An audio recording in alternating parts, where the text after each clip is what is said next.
This telecast is copyrighted by Hometown 24 for the private use of our audience. Any rebroadcast or retransmission of this game without the express written consent of Hometown 24 is prohibited.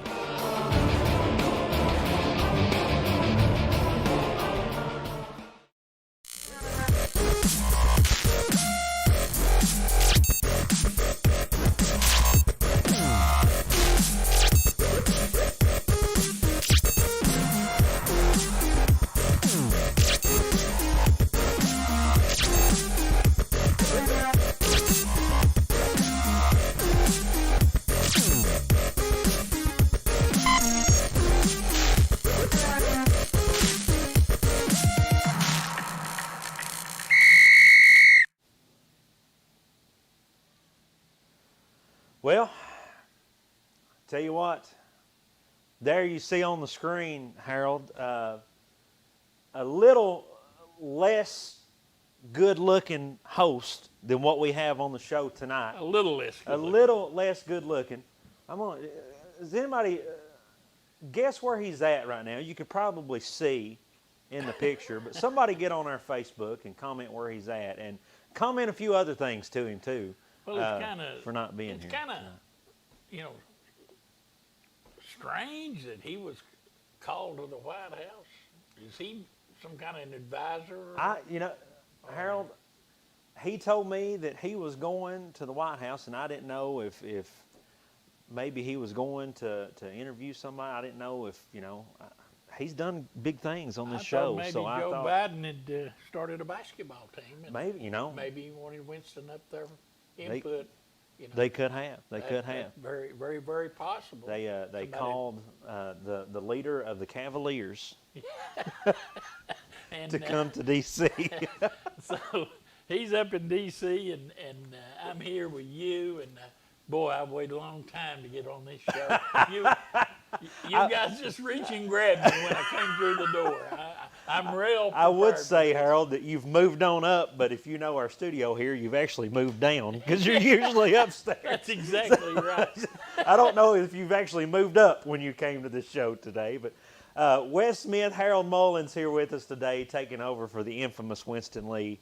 A lot of good stuff coming at you today, just like usual. Oh, my God, Harold, I can't believe they've not fired us yet. They're still letting us do another week. They let us do it one more week. I've been doing this so long, I think they're afraid to fire me. Maybe that's it. Maybe they're afraid to fire us, and maybe they're a little bit sympathetic that we might not get another job doing anything else. Hoping one of these days we won't show up. Maybe that's it. Maybe that's it. But anyway, I'm glad to be here. Well, we are. I am too. I'm glad you're here with me. We are back. We've got another great high school football game coming at you tonight as the Jaguars come into town to take on the Commodores. Prairie Central extremely lucky last week. Scored with 5 seconds to go in the game to win that game, and they say your biggest jump improvement-wise, and you're a coach, this is from the first game to the second game. Yeah, you will improve more in that 1 week than at any other point. Well, maybe they did. Interested to see. Maybe they did. Watch Prairie Central tonight because they didn't look good. Let's be honest, they didn't look good last week. Lucky to get the win. I look for Mark Dixon to show marked improvement tonight. We could see that coming at you here.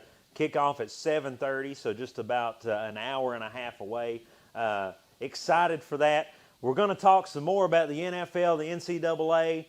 Big changes going on in both of those areas, and some questions for you. And I'm going to give you a chance to play a game and maybe be a winner here tonight, Harold. Well, it'd be a first. You're a winner by being on before the whistle. When we come back from this break, all that stuff, Harold Mullins here with me today, Before the Whistle, presented by MCHC. Don't go anywhere. When it comes to your family's health care, making the right connection is easy with just a call, click, or visit to one of Mountain Comprehensive Health Corporation's clinics serving Eastern Kentucky and Southwest Virginia. Our providers cover the full spectrum of medicine for the whole family, as well as specialty and support services such as pulmonary, optometry, dentistry, and podiatry, plus on-site labs, x-rays, nutritionist, and more. Call today for an appointment or telehealth visit. Now accepting Virginia Medicaid. Mountain Comprehensive Health Corporation. TVS Cable has everything you need to stay entertained. Video services with all your favorite channels and local sports on Hometown 24. Ask about digital voice service for home and business. High-speed internet so you never fall behind in a game. There's something for all ages. We've got you covered. Sit back and enjoy everything TVS has to offer. Stay connected with TVS. Thacker Grigsby is constantly working to bring the latest technologies home. Home, where we live and work. A place we want to see grow and prosper. From Jackson to Hindman and everywhere in between. We're committed to serving you with the latest technology. Whether it's faster broadband, more video choices, or the latest voice services. Thacker Grigsby with our fiber network can provide the latest ways to stay connected, informed, and entertained.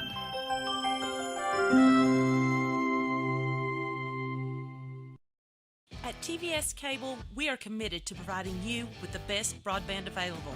Whether that be through expansion of our fiber-to-the-home facilities, new builds into previously unserved areas, or by launching DOCSIS 3.1, the latest technology in cable broadband. TVS Cable has always changed with the demands of Eastern Kentucky, and we will continue to make investments in our area because we care about Eastern Kentucky. It's our home too. So Harold, as everybody will see here in just a little bit, we're actually seeing on our screen here now. You all can't see it. It's going to be a little bit, thank goodness you can't see it because Devin Combs is right in the camera. And it's raining. It's raining. Going to be a wet and rainy day. Prairie Central right now. Oddly enough, when I came in from Hazard 45 minutes, an hour ago, it had raining here. It had rained here, but it had not rained in Hazard. So it was bright sunshine, and obviously it's moved. Some players like rain on turf a little bit better than average grass. I guess maybe it's not as muddy and slick, but still can cause some slickness on the hands. Yes, it can be very interesting. Yes, it will be. Before we get started off with anything, Harold, let's talk about, Winston and I talked a little bit about last week. It was the end of the first week of preseason in the NFL last week. Preseason has continued on through this week that we've just had, so a lot of games throughout the week. Who do you like right now? You talked before the show about some big names coming out as starting behind the line. What all you got? What do you think? Well, you know, it's going to be interesting. I watched New Orleans play the other night, and they've got a lot of talent. You know, Jameis Winston has just been named the starting quarterback. He beat Hill out for the starting quarterback. And I think that's a good thing because Hill can be so valuable at other things, doing other things. I'd agree with you. And Winston probably throws it a little better. And let's face it, the NFL is a throwing league. Yeah. You know, if you can't throw, you can't play. Yeah. And so I like their team. My daughter and her kids just went up to Lambeau Field 3 or 4 days ago. Okay, all right. And toured Lambeau Field. So in my heart, I like the Packers, but I don't think they're going to be there this year. But in the other side of the coin, you know, you got to like Buffalo and you got to like Kansas City. Those two, I think, are going to be the big dogs, and Cincinnati's going to be better. I promise you. Okay, all right. The Bengals will be better. Well, you heard my thoughts about the Bengals last week when I was on the show with Winston, but I do see, I mean, there has improvement up. It's the only way you can go if you're the Bengals, right? Yeah, well, they play Sunday afternoon at 4 o'clock, and they play their last preseason game, and Joe's going to play. Okay, Burrow's so we got. I look for him to get maybe 2 series in. Yeah.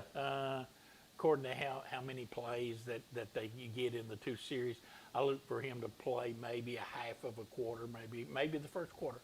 And I think they need him to be out there. Yeah. I think the team needs to see he's okay, even though, you know, they see him in practice. And it's not the same thing as going out there on Sunday in the afternoon. And Joe Burrows is without question the leader of that football team. And as he goes, so the Bengals will go. So I think their team needs to see Joe Burrow do it. Yeah. You know, they Yeah. need to see him drop back there and throw one of those bullets. They need to see that. I think they will Sunday afternoon. I think he'll play a couple of downs. But I think they need him out there. I'm glad you brought that up because we were just talking before the show. I wanted to get your opinion, Harold. Saw an interesting interview yesterday with Russell Wilson. He was very, very thankful that his coach hadn't made him get out there and complete these throws during preseason and played him a lot. How do you feel about when you play your star quarterbacks? We saw Tom Brady get sacked the other day. Now, as physically good shape as Tom Brady is in, he is 43, going on 44 years old, and sacks, one too many, could be detrimental to the Buccaneers. How do you feel about these star players, quarterbacks, being out there in the preseason? Well, first of all, let me start off by making Josh mad. Here comes the Seahawks comment. Bless Russell Wilson's heart. You know, he's making a gazillion dollars. And, oh, Coach, don't make me play. You know, so first of all, to Josh Wilson. There you go, Josh, to a Russell Wilson of the Seahawks. Yeah, but I think that, you know, I can understand why they sit him. I really can. Because like you said, we see week in and week out quarterbacks going down. And when that happens, the talent level at that position is not such where you just reach out and get me another person and throw in there. He's got to be able to play. But sitting him for the entire preseason, I'm not a fan of that. You can't protect. I mean, you know, realistically speaking, you was talking about Brady. He's going to get hit. Yeah. You know, I mean, if you're going to go out there and play, you're going to get hit. And you know, granted, you don't want him hit very often, but he's going to get hit. And I think that for continuity's sake and for team's sake, that these teams, like I said about Cincinnati, they need to see Joe out there. I think these other teams need to see their leaders out there as well. And I think, you know, don't play them nonstop, but get them in there for a couple of series. I don't buy this setting them for the whole preseason. Touching off what you're saying, I guess there's probably a benefit, too, of playing in some so that your team sees their leader out there, but also not playing them the whole time does give you a chance to get some of those rookies, those young guys in there. In case of an injury, when your star quarterback does go down, you talked about the drop-off, reaching down to your second line. I guess that does at least give them a little bit of experience. Well, with the you team. know, football is different anyway. You come into the preseason camp, and now you've got 4 weeks, you know, of preseason. Yeah. They bring in 100 players. Mm-hmm. You don't keep 53. Yeah. How do you trim the fat, so to speak? Yeah. You know, after week 1 you cut. Mm-hmm. After week 2 you cut. So you know, these guys, if you bring them in and you got to see what they're going to do or be able to do, are they going to be able to help me or not? You got to throw them in there. And you know, I would hate you, Coach, you know, and you deal with 20 kids or 15 kids. Imagine having to deal with 100 and pick out half of them. You know? So, you know, it's just tough.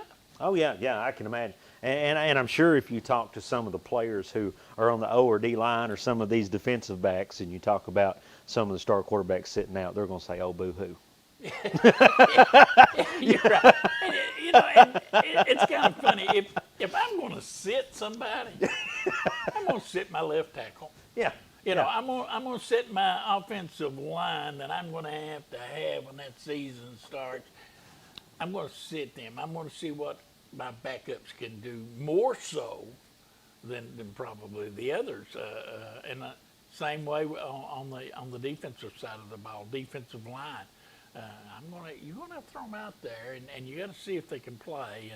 But you don't want them getting hurt either, because that's a position where, boy, it's a cornerstone of any defense is that nose guard. I mean, he's got to block up the middle. Yeah. And he gets hurt, and you're in trouble.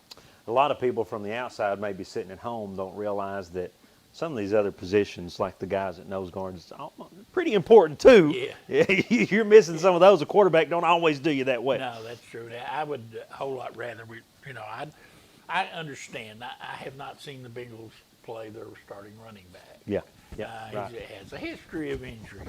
Don't take a lick real well. I can see maybe sitting him a little bit.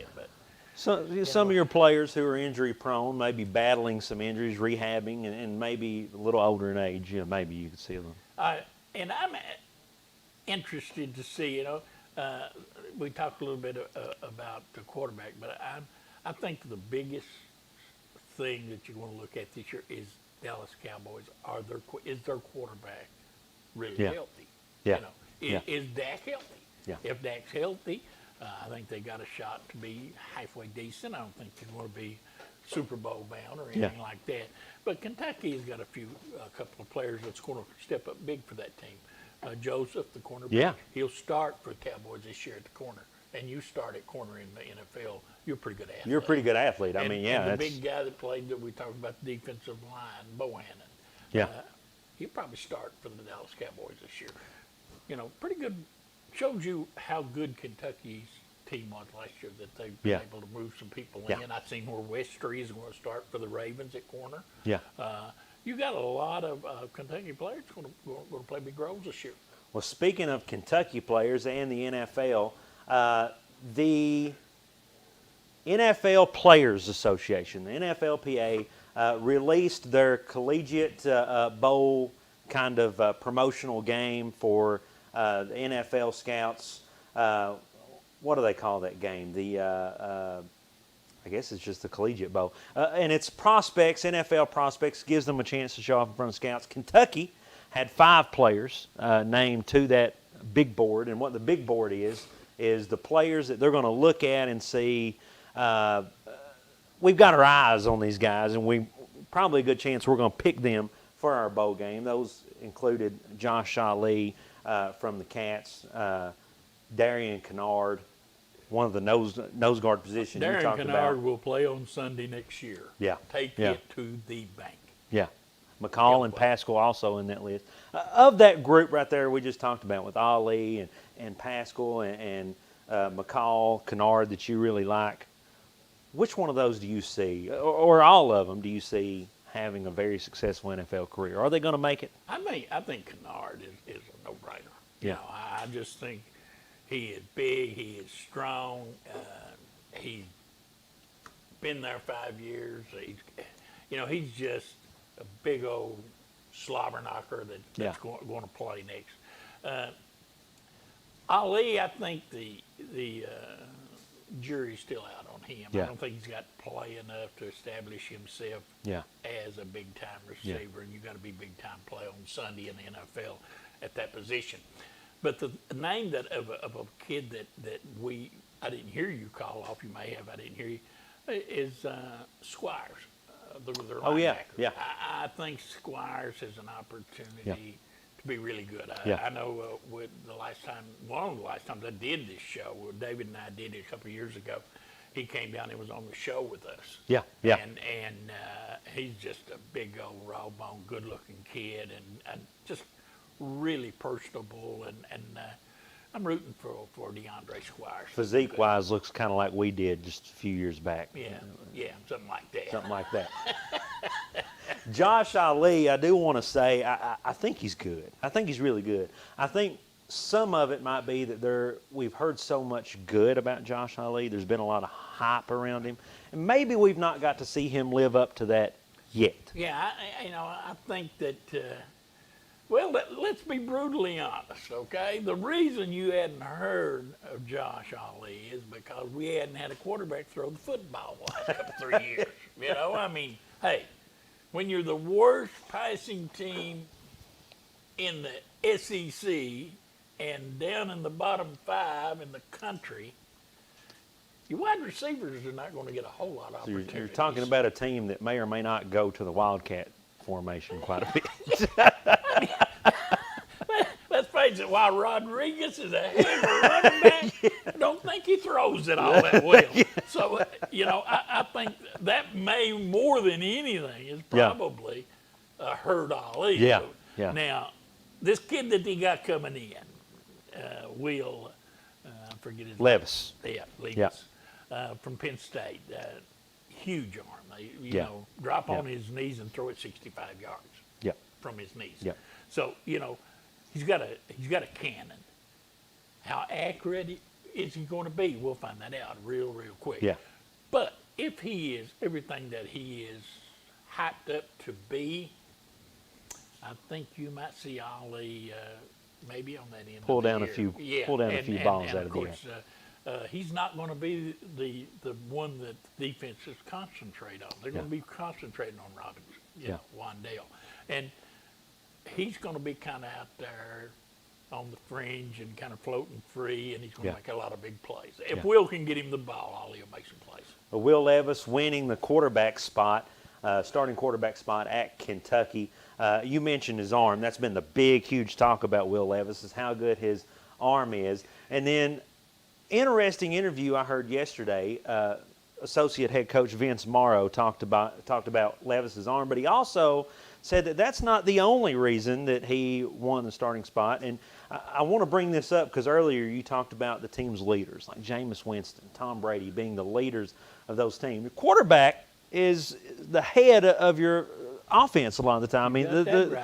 And what I love that Vince Morrow said is he said one of the things that really propelled Will out into the starting quarterback spot was his attitude. How important is that, especially at a college Division I program, to have a quarterback with a good attitude? Well, he has to be something really special. Let's face it. Oh, yeah. He didn't have any spring practice. He got there late. Yeah. Still was able to beat out one of the premier quarterbacks coming out of high school a couple of years ago. Right. That went to Auburn and then transferred, and is now transferring. And as we talked about, if you sign with Auburn to play quarterback, you're good. So he had to really be intelligent. Yeah. Have a good attitude, get along well with his teammates. He must be a heck of a teammate. Yeah. And you know how important that is as a coach. So I'm looking forward to it. I kind of feel sorry for the kid that left and went to Central Florida. I don't really think that he had or was given a great opportunity to succeed. Right. Okay, you got to be. You know as well as I do. It's not always how good you are. You got to be put in a position to succeed. Yeah. And I'm not so sure he was. I agree with you, and we may see him get down to Central Florida in a spot that I feel like he can contribute severely. Gus Malzahn will put him in there Yes, and play. yes. He will. And we might see his true potential down there in Central Florida. We talked too, attitude coming in with Will. That's probably even more important coming in as a transfer. You're coming into a team of, there's some freshmen who are new too, but you've also got some junior and senior leadership on a team like Kentucky who, I feel like if you're a transfer coming in, I don't care if you come from Auburn, Alabama, Penn State, or where, if you've got a bad attitude, this is their team, their family, they're probably not going to put up with you. That's the reason I think, he must be a great teammate. He had to walk on that campus and really hit it off with all the guys on the field, or they wouldn't be following him. I mean, that goes without saying. But I'm really looking forward to watching him play. I think that Kentucky has an opportunity to be really good this year. They have an opportunity to be good. They're not out of the realm of possibility that they would compete for the Eastern Conference. Yeah. I think they can beat Florida. Well, you said last week that you thought they could maybe win the East. I really think that they've got a shot.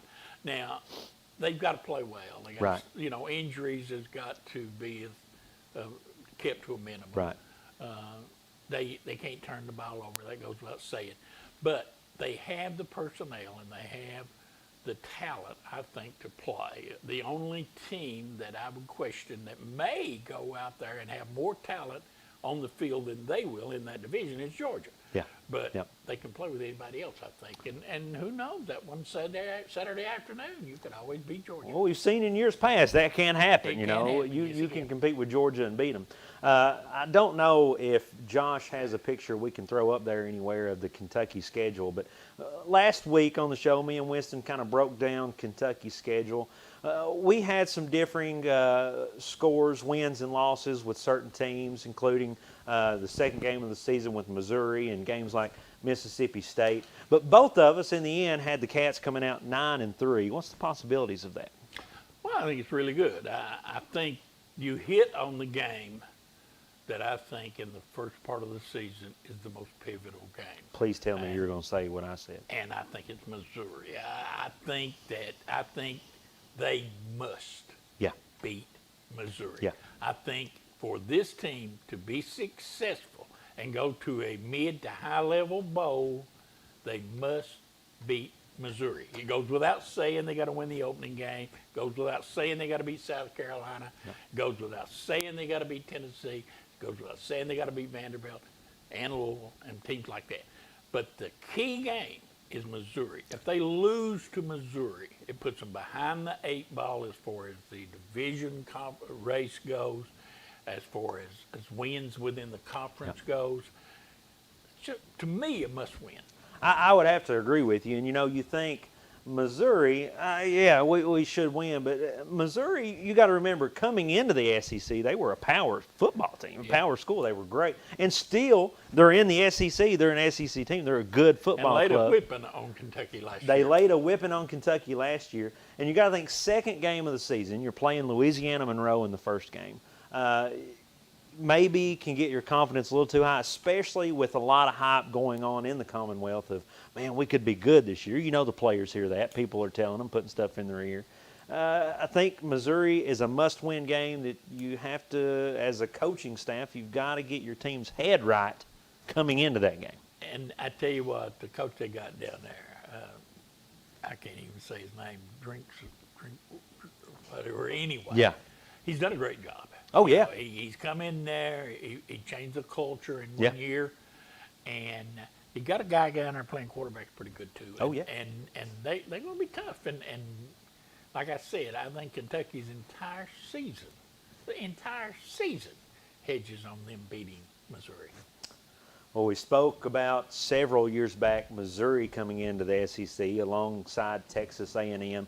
A lot of the same moves have happened again this year. We've added Oklahoma and Texas into the SEC, and it's caused a stir all across the nation. A lot of conferences talked about creating alliances, moving other teams in. The Big 12 has really looked at adding some more teams, and the possibility of adding BYU to the Big 12 is becoming real. They're in major talks of BYU coming to the Big 12. The Big 12 says that losing Oklahoma and Texas is going to cost them anywhere between $10 to $15 million a year in media rights. What do you think about all these conferences moving around? I think it was just announced maybe today that the Pac-12 is not accepting any. They're not. Yeah, they said they're not expanding. As of now. Big Ten, I don't see them right now. I don't think they need to. I don't think the Big Ten needs to. Big Ten, the ACC, and the Pac-12 has formed that little alliance. They've announced this week that, and I think a quarter will get you a cup of coffee. But, as far as they're going to vote together, maybe they'll be able to do some things. I don't know. But now, the Big 12, I want to see the Big 12 be successful. I'll tell you why.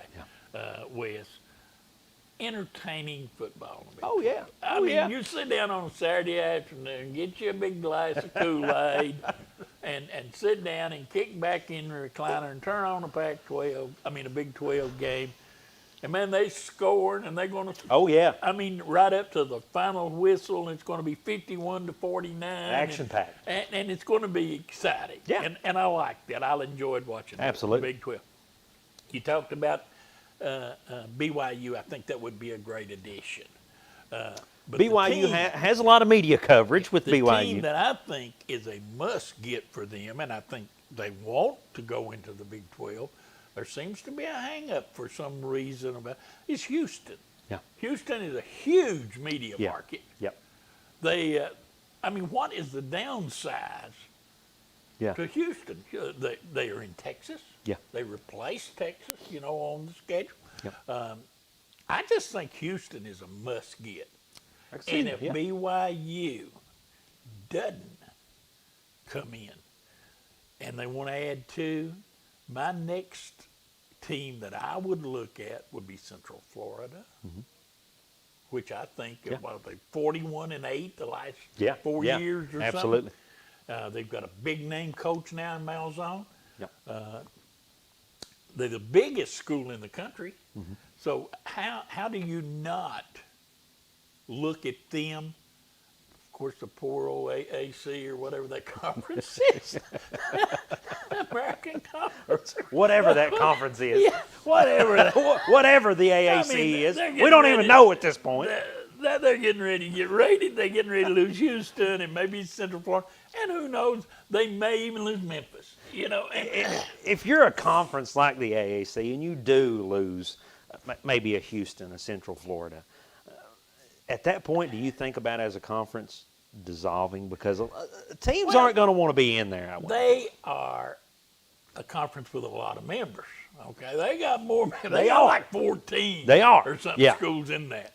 So if it's not like the Big 12 who was sitting there with 10 or whatever and lose 2 and they were dire straight. Yeah.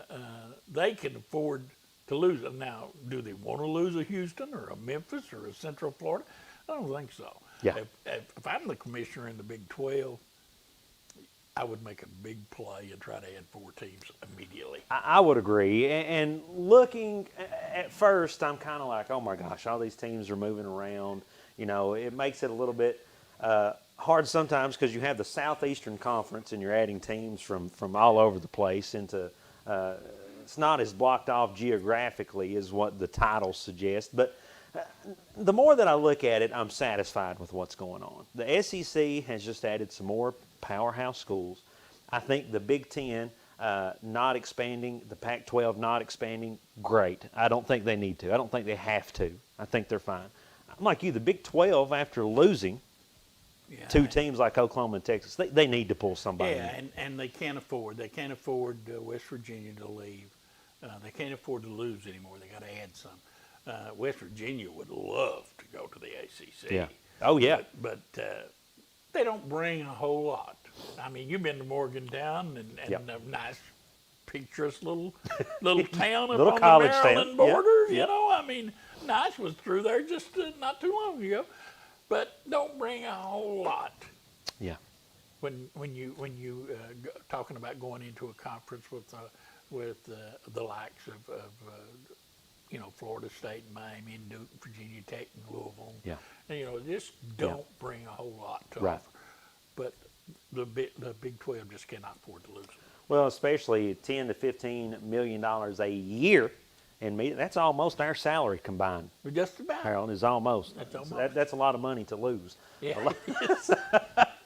A lot of money to lose. We're going to take another quick break. When we come back, I want to touch really quick on the NCAA again. I want to talk about the playoff expansion, up to 12 teams they've talked about, and how, from the things that I've seen today, the news going around, it's probably not going to happen anytime soon. I agree. I agree that it's not going to happen. And the alliance we talked about, they'll of keep the 3 that. conference, that may be the reason it don't happen. There you go. Because they're sitting up there and they don't want 4 or 5 SEC teams having to play 4 or 5 SEC teams in a playoff. Yeah. Yeah, you expand it to 12 teams. You got to think there's going to be. You've already usually got at least 2 SEC teams in the 14 playoff. Yeah. I mean, can you imagine a 12-team playoff that would leave out a Georgia, a Florida, a Texas A&M? Yeah. I mean, how do you leave those teams out when you're picking the 12 best teams in the country? Yeah, can't do it. Can't do it. Break when we come back. Before the Whistle, presented by MCHC. We love y'all. Don't go anywhere. When it comes to your family's health care, making the right connection is easy with just a call, click, or visit to one of Mountain Comprehensive Health Corporation's clinics serving Eastern Kentucky and Southwest Virginia. Our providers cover the full spectrum of medicine for the whole family, as well as specialty and support services such as pulmonary, optometry, dentistry, and podiatry, plus on-site labs, x-rays, nutritionist, and more. Call today for an appointment or telehealth visit. Now accepting Virginia Medicaid. Mountain Comprehensive Health Corporation. TVS Cable has everything you need to stay entertained. Video services with all your favorite channels and local sports on Hometown 24. Ask about digital voice service for home and business. High-speed internet so you never fall behind in a game. There's something for all ages. We've got you covered. Sit back and enjoy everything TVS has to offer. Stay connected with TVS. Thacker Grigsby is constantly working to bring the latest technologies home. Home, where we live and work. A place we want to see grow and prosper. From Jackson to Hindman and everywhere in between. We're committed to serving you with the latest technology. Whether it's faster broadband, more video choices, or the latest voice services. Thacker Grigsby with our fiber network can provide the latest ways to stay connected, informed, and entertained.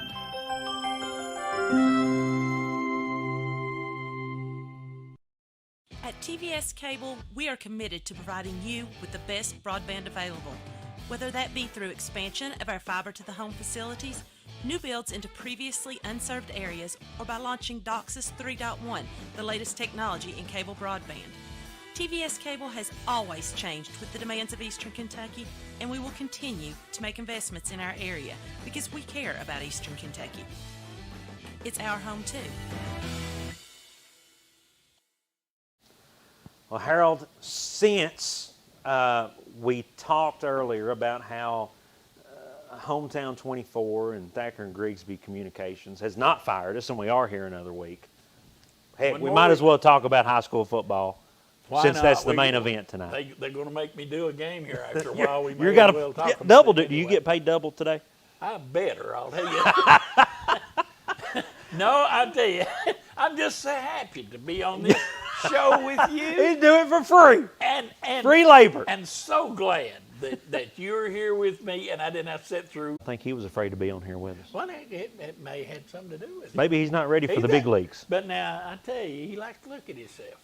So, you know, I was talking to a couple guys around the community today that I really like. We was talking about the show, and I was telling them I had some things to do, and I said I got to hurry up. I got to go. I can't be late to get to the show because I don't want them to fire me. And they said, just tell them it's hard to find talent. They said, just look at David Adams.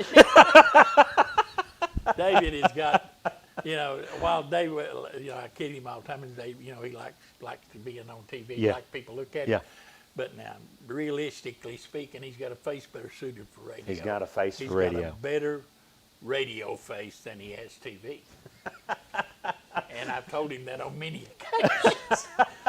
Who's playing tonight? Let's talk football. Well, okay, let's talk about a little bit around the area. Let's start off before we get right to our main event tonight. Let's talk about some other spots around going on here in our coverage area. I call this week 2 of the COVID Bowl, Harold. Yeah. We got, again, this week 18 cancellations due to COVID protocol. Now, even though there's 18 cancellations, I want to say, after I went back and thought about our show last week, it's a little misleading. Yes, there was 16 cancellations last week, 18 this week, but that's not 18 games missing. A lot of those teams rescheduled. Yeah. And so you're not out 18 games. You're probably out more like 7 or 8 games. Most teams did reschedule. But first one I want to talk about, a guy named Davy Crockett, frontiersman, soldier. We don't know a whole lot about represented. Don't know a lot. Don't know a lot. He may have represented Tennessee in the U.S. Congress, but we do know he's in Letcher Central, Letcher County He's tonight. got a school named after him, so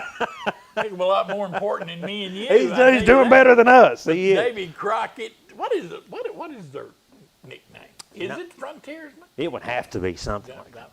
I wouldn't think they would be the Davy Crockett Tigers, would you? No, I would not. I wouldn't. Maybe the Davy Crockett Bears or something. Who knows? But anyway, we ought to find that out because there's somebody out there that knows what Davy Crockett's Put that on our nickname Facebook. is. What is their mascot? Yeah, what is their mascot? But anyway, they're playing in Letcher Central tonight. And Big I tell city you, of Letcher Winesburg. Central's opening some eyes. Pretty good football team Harold, up there. I'm impressed with them. I think they made some dangerous statements last year. Only 2 losses coming to Johnson Central. I mean, can you blame them for that? I'm not saying that they're not capable, but Johnson Central on another little level. And then that's a little bit out. That's a little bit for you know, you're looking at a school the size of Johnson Central. But you did see what they did to Henry Clay. I did see that. I did see that. And last my week, granddaughter goes to Henry Clay, and she said, Papa, they beat us bad. They did. The Cougars rolled over Henry Clay. Now, last week, coming in, I thought Shelby Valley, a pretty dang good football team, and Letcher Central did the same thing to them, 50-13. They rolled them. You're talking about COVID Bowl. I'm curious. I know they hadn't at my last indication that I have had. Bourbon County had canceled out of the Pike County Bowl. We're supposed to play Pikeville. And they were really looking high and low, trying to find somebody to replace them to play in that Pike County. They were offering $3,000 expenses, plus $3,000 plus expenses, plus a meal, feed the team. So they were offering some pretty good incentive to come over and be the sacrificial lamb to Pikeville in the Pike County Bowl. And I haven't heard. Have you heard whether they found anyone? I have not. I've not heard if that spot has been filled or not. Maybe we'll try to get some information on that during the course of the show. Maybe you can find out before halftime or something on the Man Toyota halftime show. We'll have something like that. But Shelby Valley, you were talking about Shelby Valley. They have played some pretty good football over there at the Valley. But Letcher Central rolled them, and I think that David Crockett may head back to Tennessee with his coonskin cap turned sideways. He might. just got some info, Harold. The mascot, we were pretty close. The mascot of David Crockett is the American Pioneers. The American Pioneer. Wouldn't have been what I would have called them, but a tip of the hat to the American Pioneers. And somebody kind of let you know that, huh? Yeah, a guy named Josh Cornett. He's handy at times. Handy, the pocket on his shirt. He's a pretty good guy when he's asleep. He just don't sleep a lot, Harold. I look for Letcher Central to roll. Harold, I'm looking at last week. They come in, Carson Adams, great game, 7 of 12 passing for 94 yards. But I look at rushing with Letcher Central. They had 4 players, Harold, that rushed for over 50 yards. 4 players. Jonah Little led that with 87 yards. They had 283 rushing yards total.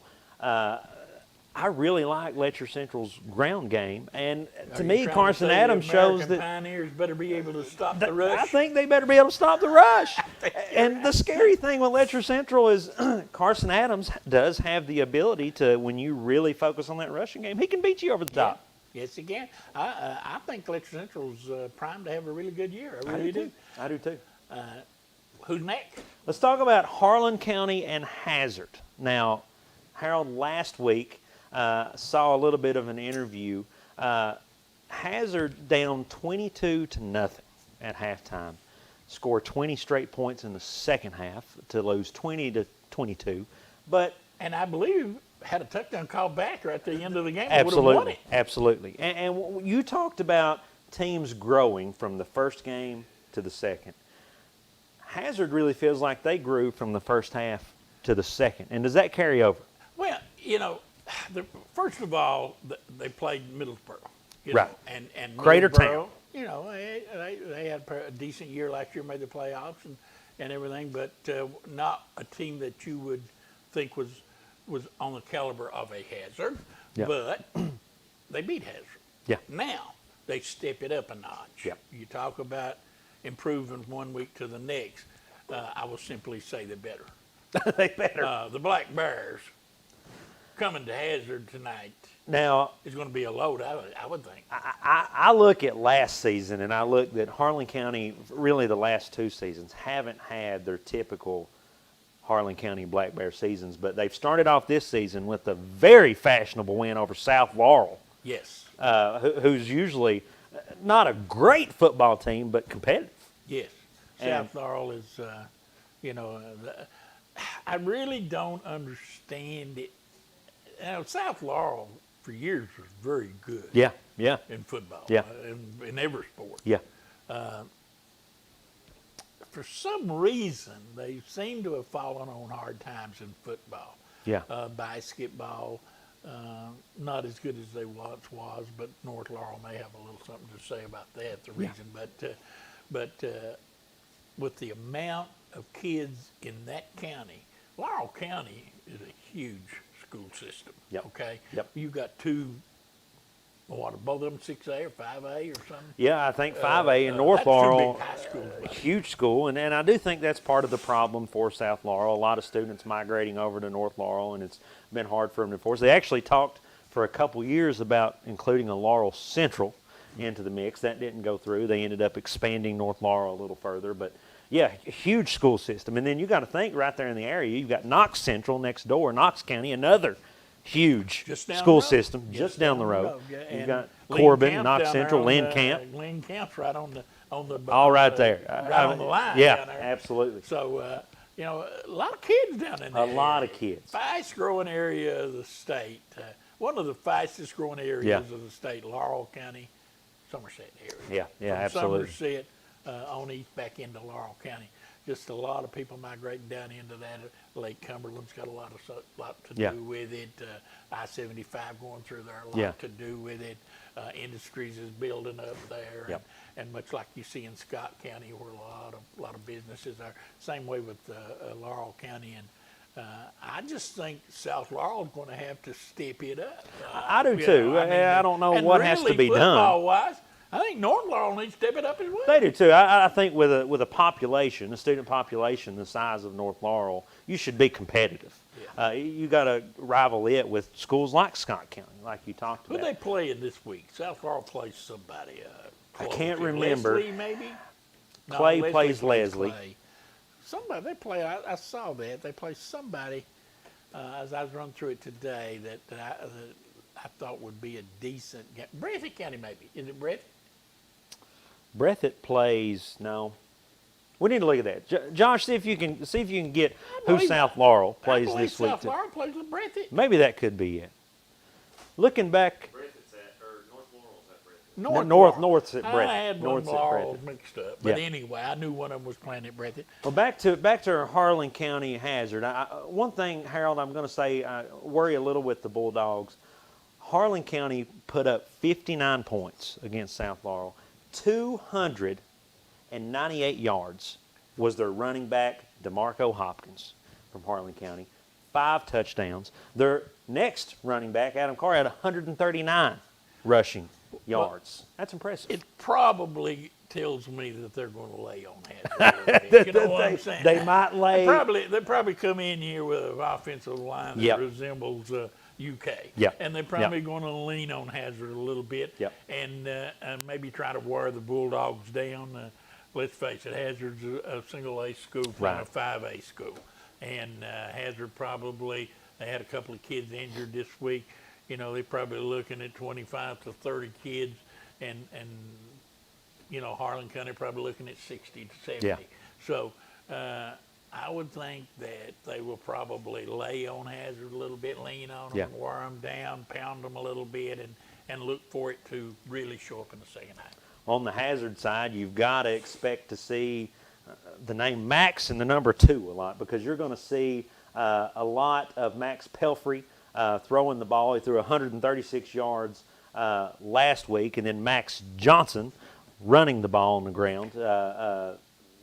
Pretty good ground game last week. And then you've got Andrew Ford, another great athlete who pulled in 96 of those yards with 6 receptions last week. Hazard, what do you expect to see? Are they going to stay a little stronger in the passing game tonight? Well, I would say they probably will, because I think they'll try to take advantage of their quickness. And then does the rain hurt they that? If they have an advantage in this game, it is that they are faster than Harlan County. Player for player, 1 through 11, they probably quite a bit faster. Yeah. So they will try to rely on their speed, their quickness, try to get out on the corners a little bit, look for Pelfrey to maybe try to get the ball out on the corner to Johnson and let him do his thing, and make Harlan County play sideline to sideline. Well, do that, you got a shot. Last week, Harlan County, we mentioned DeMarco Hopkins had 298 rushing yards, 5 touchdowns. Adam Carr had another 139 rushing yards. Hazard did allow Cratertown, Middlesboro, to have 217 rushing yards last week. So don't speak that. It's not going to look good if they allow that same thing to happen. Like I said, Hazard has got to try to get the ball out on the corner and utilize their speed. But weather being what it is, and a wet football, it may be more of an advantage to a team that just lines up and pounds it right at you. Yeah. And that's what Harlan County will do. Yep. Now, Harlan's going to win. you're calling Harlan County on that. Harlan will win. I'm going to call them on that game, too. Sorry, Hazard. I know. I love y'all. I probably won't be able to get back in the home tonight, but, I love you, Bulldogs. Get me wrong, I love you. The Black Bears in that one. Black Bears may be a little bit too tough. Our first look at not County Central this week. About that Brock Hall and his team. Brock Hall. I'm going to say not Central seems to have improved in the receiving and the passing game coming into this year. Good thing, because Bath County is pretty strong rushing defense. They held Bath County to only Bath County held Fairview last week to only 4 rushing yards.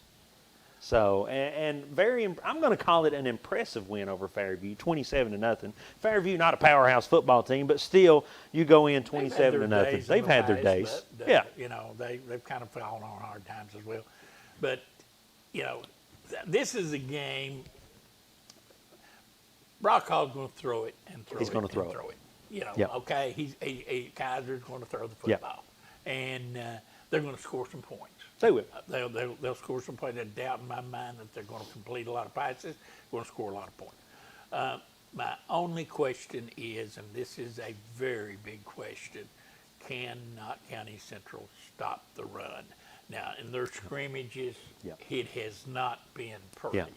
Their defense is just, it's just not there right now. And, I agree. And they've given up huge hunks of yardage. Teams have not had to throw the ball at all against Knott County. I think that Coach Hall's focus has probably been offense, and he knows he's a little. Knott County's a small school. He's an offensive coach. Yeah, he's an offensive coach. Knott County, you don't have a lot of huge bodies to throw around on a football team in Knott County, but you've got Kaiser Sloan. He seems to have a really good relationship. He's got a few newer receivers out there. Landon Smith, who's added a lot of athleticism. You've got DeMarcus Jackson, Ethan Combs, Chuck Mullins, who's new into town, coming over from Perry County. Pretty good wide receiver crew for Kaiser to throw to. Wide receiver crew might be as big as the offensive and defensive line for Knott Central. Like I said, they're going to throw the football. They're going to have some receivers out there, big old guys, just lob it up and let them go get it. Yep. Landon and Mullins, you mentioned too, specifically. But the thing that the thing I've noticed about Smith is he'll make the tough catch. He will. He'll go and get it. He'll go up in traffic, and he will fight you, and he will come down with a football and then drop one wide open. I don't know whether it's his confidence. You know what I'm saying? Yeah. I've seen it happen, and I don't know whether his concentration level is better when he has to fight for it, or whether he takes his eye off the ball when he coming in, whatever. But when he learns that wide open pass got to be caught, it's got to be caught. And it's pretty to go up there and fight 3 or 4 for it and come down the end zone with it, but that wide open pass got to be caught too. Well, and when he realizes that, he's going to be he's already a heck of a receiver. Absolutely. Don't get me wrong, great and athlete. fairly new to the game. This is his second season. I think he's really got a bright future. I agree. He's just got to bring it every play. I agree.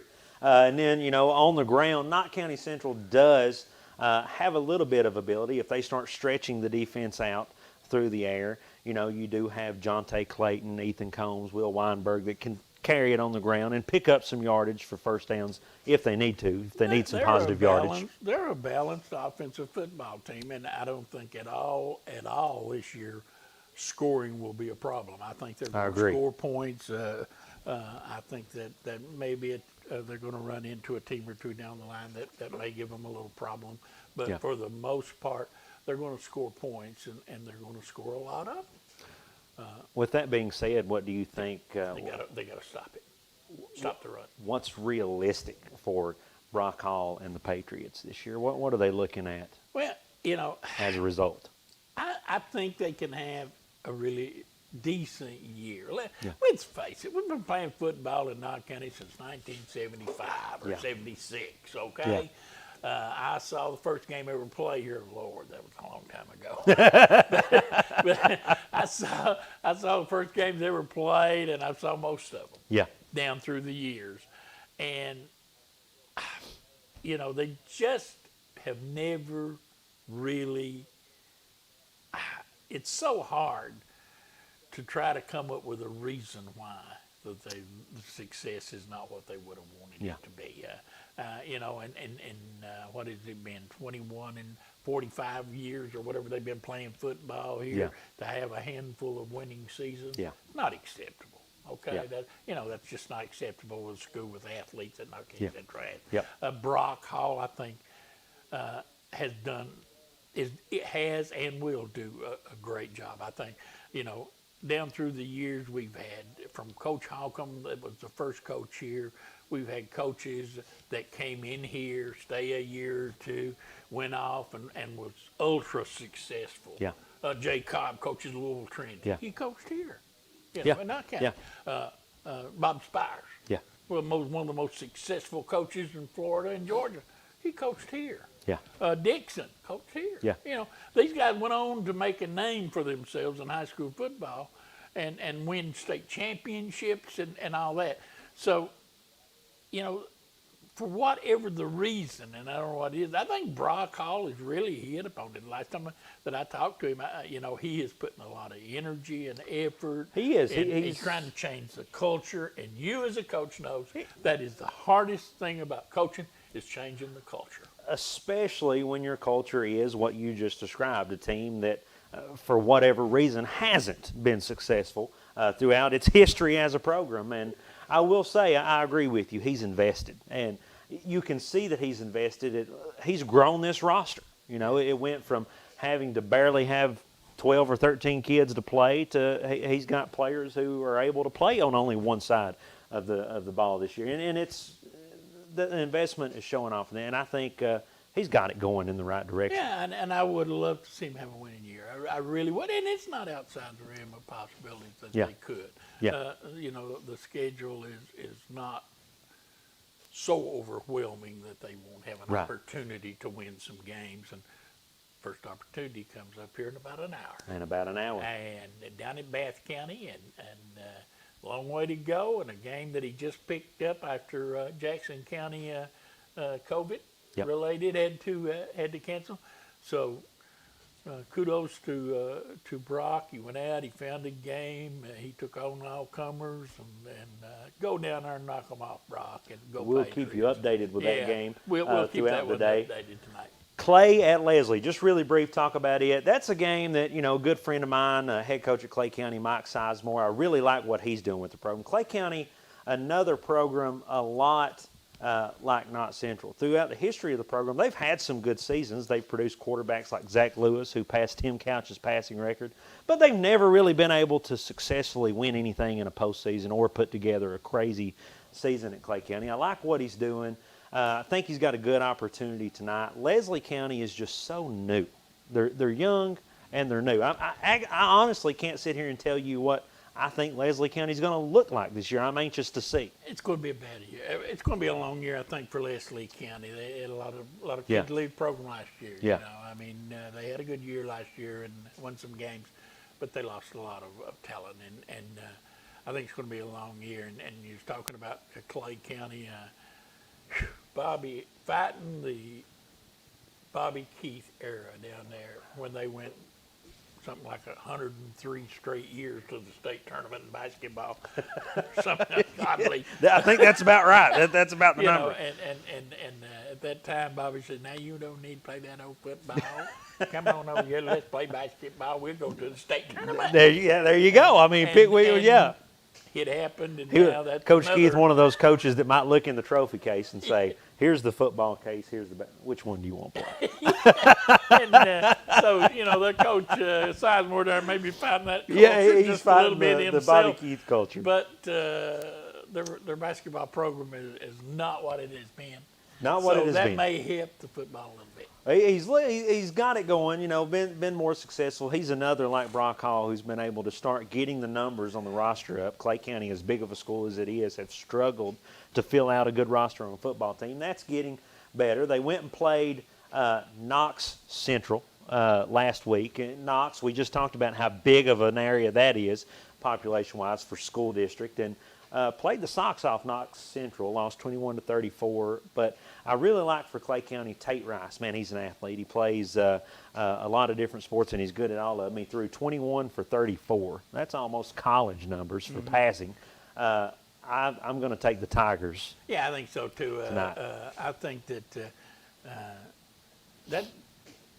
to lose to Knox Central by 34-21 is certainly no sin. Knox Central has had a really good program the last few years. Now, at one time, going back 15 years or so, they were not very good. They had a hard time starting a winning tradition down there, but now they have now, and they play good football down there. Yeah. And so I think that was no disgrace at all to lose to Knox Central. Yeah. No, I don't think so at all, especially you're a team rebuilding like that. On to the main event. We've got tonight a very rainy, rain's kind of subsided, but you'll see here in a minute when we transfer you over, the fog has started settling in here in Perry County as Floyd Central, the Jaguars, roll into town. Harold, I'm going to give you, I want to see you work right here. You're capable of amazing things. I've got two things right here. I've got a Perry Central Commodore, and I've got a Floyd Central Jaguar. Okay, that's a pretty Jaguar. That's a pretty Jaguar. Yeah, it is. That's a pretty Jaguar. I'm going to wad these papers up, and here's what I'm going to do. I'm going to wad these up. I'm going to mix them around. All right. Mm-hmm. We're going to see You've been doing this. You've been broadcasting a long time. A few years. Now, there's two pieces of paper. You're going to pick one. Okay. Whichever one you pick, it's either going to be Perry Central or Floyd Central. I didn't throw no curveballs in there. It's one of the two. One of the two. Whichever one you choose, you're going to explain to me why or why not that team is going to win or lose tonight. Oh, okay. All right. Let's see what he got. I don't know. This wasn't a trick. I really did mix them up. And I got that pretty Jaguar. Oh, he just talked about the pretty Jaguar. He was attracted to it. Pretty Jaguar. Win or lose? Lose.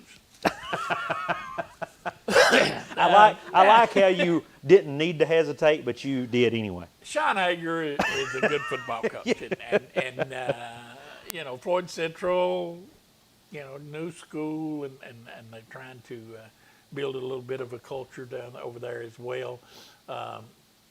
Not a whole lot of good football went together to make this team. When you talk about Allen Central and the other one up on the hill there, and it just didn't seem to be conducive for football. Okay. Yeah. But that being said, I think they got the right coach. I think Hager will do a good job over there. Yeah. I didn't like the fact that he got beat handedly last week. Yeah. Okay. Yeah. By a team that I'm not overly impressed with to start with, in Eastridge. Okay. But Eastridge kind of handed it to the Jags last week, and now they're forced to go on the road and play at Perry Central. We saw Perry Central last week. They are big and strong and very physical. Yeah. They don't have a great amount of speed, but Coach Dixon is much like we talked about Harlan County going to lay on Hazard a little bit. I think you'll see that tonight at Perry Central. I think they're going to run the football. He's got 4 or 5 kids that he's handed it off to in that first game that made some pretty significant yards. But I think the Jaguars just don't have the ability or the size to stay with Perry Central. I think they may be close early, but I look this to get out of hand rather quickly in the second half. Well, I like what you mentioned. Last week, if you look on paper, Perry Central on paper showed you a pretty balanced attack. I think they had 130 rushing yards, 181 passing yards. I think that's going to flip tonight, and I think you're going to see the rushing yards. Last week, you talked about that Eastridge Floyd Central game. Eastridge had 282, almost 300 rushing yards against Floyd Central. If Eastridge does that to them, I think Perry Central knows they can get over 300. And I tell you, that's a tough place to go play. It's a tough place to play. You go into Perry Central, beautiful field down there. Yeah. They treat you good. They're nice to you. They bring you in. Great concession stand. Oh, feed you, nice to you. Have somebody open the door at the dressing room for you. All that stuff, and then just beat the hell out of you, you know. And then just send you back home and get in the bus and go on. Go on back home. And here's your lot diaper. Of teams, a lot of teams have done that going in there. But I think this is a good game for Prairie Central to play because I think Coach Dixon is working on a lot of things that he's going to have to improve on for them to be successful within the district. And they got a tough district. Absolutely. And for them to be successful and toward the end of the year when you get into playoff times, this could be a scrimmage game, really. I think Coach Dixon does have a lot to work on with his team. And I think, like you said, he knows that. The one thing I will say that Coach Dixon has going on with his Commodores is exactly what you mentioned first thing. The striking thing to me last week, they're big. Yeah. They're really big. They're big. And they're scrappy. They're aggressive. So those are two things that you can't teach. And so you do have that. The biggest problem Coach Dixon faces there is he coming from Hazard, where he had a lot of kids that run that 4.5, 4.6, 4.7, 40, and a lot of quickness. And his team, you can probably time them with a sundial, you know. They're just not as quick as what he's used to. Yeah. And I think it's an adjustment time for Mark, getting used to how to coach big, physical, strong kids as opposed to smaller, quicker kids. Yeah. And I think it's about as much of an adjustment for him as it is for them getting used to him, you know, as him getting used to them. So, but I think he'll get it done. Mark Dixon can coach football. I think so. I'm really impressed to see what he does with this football club. Last week, McKenzie, pretty decent performance he put up, 171 yards. And the thing with McKenzie that I noticed last week, he's big as well. And he can throw the ball through the air. Had 171 passing yards last week. A few of those passing yards were huge. You can ask Cade Miller about that to win the game. But he can also, with his size, not by his speed, but with his size, he can pick up some positive yards on the ground. He's a big old dude, you know. He's a big boy. Reminds me so much, watching him last week, reminded me so much of Jared Lorenzen, when he was in high school. Yeah. Jared Lorenzen looked like a middle linebacker or a defensive tackle playing quarterback when he was at Highlands. Yeah. And he would just drop back there and load that left arm up, and he would throw it the length of the football field. And Derek Smith would be waiting there. He would, you know, and he'd catch the football and touchdown. And I got so used, and I watched him so many years at the football playoffs when he played at Highlands.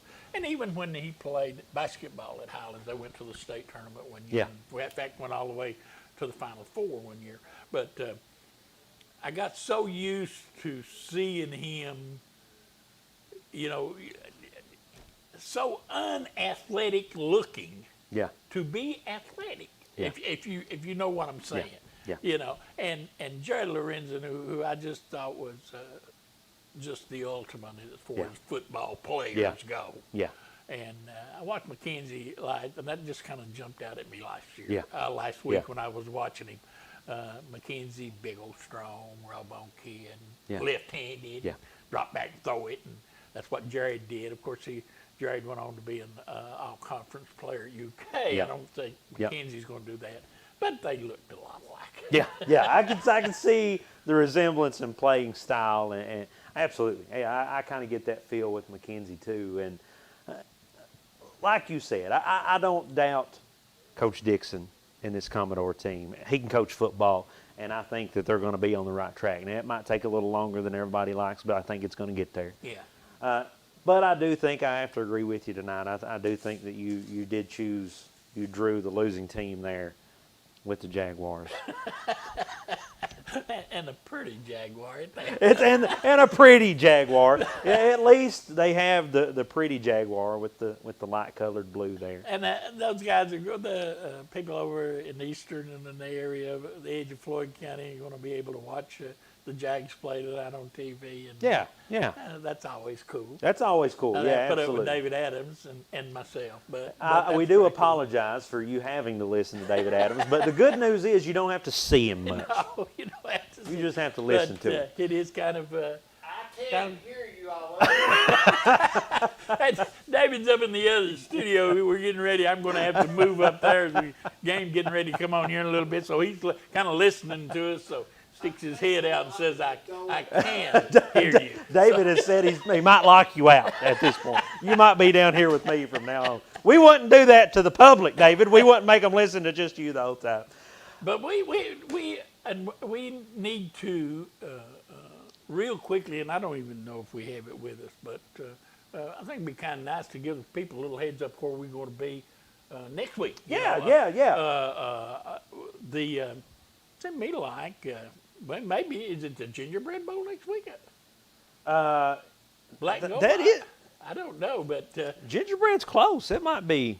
I don't know. I may have that information here. Josh, he sends that stuff to me, and most of the time I just delete anything he sends me before. Yeah, I got it right here. Next week will be Hazard at Breathitt County in the Honey Bowl. Or we're going to have two games on next week. Hazard at Breathitt County, McGoffin County at Knott County Central. So pick your poison next week, and we'll let you know which game will be on Channel 24 and which one will be on 46. And that is a good thing to mention. We touched on it last week, but we are going to benefit the young athletes in the communities. We're going to start doing 2 games per week, like you said, on 24 and 46. And soon to be 24 and 25. And 25, to make it real easy so you don't have to find that back button. 25 next week? Next week. So, we're ahead of schedule. We're doing big things. Wow. 25 next week, 24 Boy, and Josh 25. has been doing good work this week, hasn't he? Oh my gosh, he's put a restaurant, an ordering window in here in our studio. I saw that. I didn't know what the world that was. Yeah, we've got TVs. We've got. When David runs over to the store, he can bring us back something, throw it through that window right there. Well, yeah, he can run through. We can even order from him. We got the menu right there in the window. It's kind of funny that Winston's not here. I've enjoyed this so much, being here with you guys, with you. And as I said, we got the game coming up here in a little bit. But I'm very serious when I say you and Winston, you guys do a great job. I enjoy sitting here. I always come, and I don't have to, but I always get here in time for your show. Yeah. And so we have some great conversations before. I'm sitting up there and I'm watching you guys. David tries to miss the show. That's usually why he goes to the grocery store. I enjoy you guys and your antics, and you make it fun. And you had a lot of people talk about the fact that they just enjoy watching and laughing and having a good time. And after all, isn't that what it's all about? That's what it's all about. That's what, we love. We have so much fun on the show. A lot of people say we do it for the big salaries we get, but we really do it because we like the company and we like the conversation. I do it for the money. But we've enjoyed you and David and your big pockets that you get here, just conversating with you all. That's great.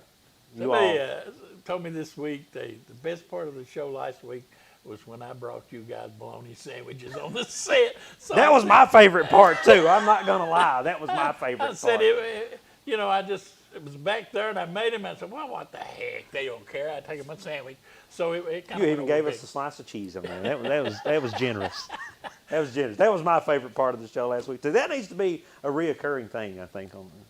I think you're right. When we come back here in a minute, Harold is going to switch views on you. He's going to be upstairs in the other studio. Now he will get to move on up. And we will bring you some football action. Just one game this week, Floyd Central at Perry. Floyd Central at Perry Central. I cannot wait. Go Perry Central Commodores and Jaguars. The pretty Jaguar. The pretty both Jaguar. of them are in our viewing audience Yeah. So, hey, Great game to cover. We enjoy it. Our first time getting Floyd Central on them. It is, yeah. So the Pretty Jaguar, first time on here. We'll try to cover them some more often. We're expanding our viewing area slowly and surely, but as much as possible, doing big things. Picked up Leslie County this year. Yep. Pick it up Leslie County. Possibility of moving on toward Clay County. Yeah. And we're supposed to have had them on last week. Of course, COVID got it, but we'll be getting down there and seeing our friends over in Leslie County real soon. And big things. I want to get back out, get back into, get back to going to the games. Yeah. That's the part of it I miss most. I enjoy coming here to the studio and doing them from the studio, and easier and less hassle. But boy, the atmosphere of being at a game, there's nothing like going. And I know you coach high school basketball, and you see us there and around all the games and everything. It's just fun to get down on the floor with the kids, interact with them, and the same way on the football field. Our first time ever of me and Winston doing Before the Whistle at Perry Central, I was fortunate enough to surprise Winston Lee by bringing the Perry Central band onto the show to perform behind us. Oh, that was awesome. Yeah. So that atmosphere, we tried to eat it up. He didn't know what hit him. I told him that I had a surprise for him, and he had no idea. Talking a little bit about it as we're getting ready to have the game coming up here in just a second, so we kind of kill them a little time right here. I enjoyed you guys being with us there during the tournament games. Yeah. Oh yeah. And interacting with us. And us down on the floor and you guys up in it's just fun. Yeah. And the kids enjoy it and the kids love it. Oh yeah. And a friend of mine that passed away back a year ago, or Louis Hoskins.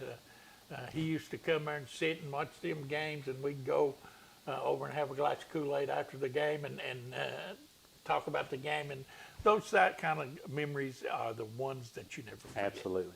And as a teacher and a coach, I love getting to see these kids excited. These kids love to be on TV. They love to talk and do interviews, and there's always a positive reinforcement when you are able to get interviews for being player of the game and get to go home and watch yourself on TV. And I remember when you first started over at Jim Buchanan coaching. We came over there and did a couple of games. And I don't think we were talking about school when it said you weren't very good. It was during some down times at JBS.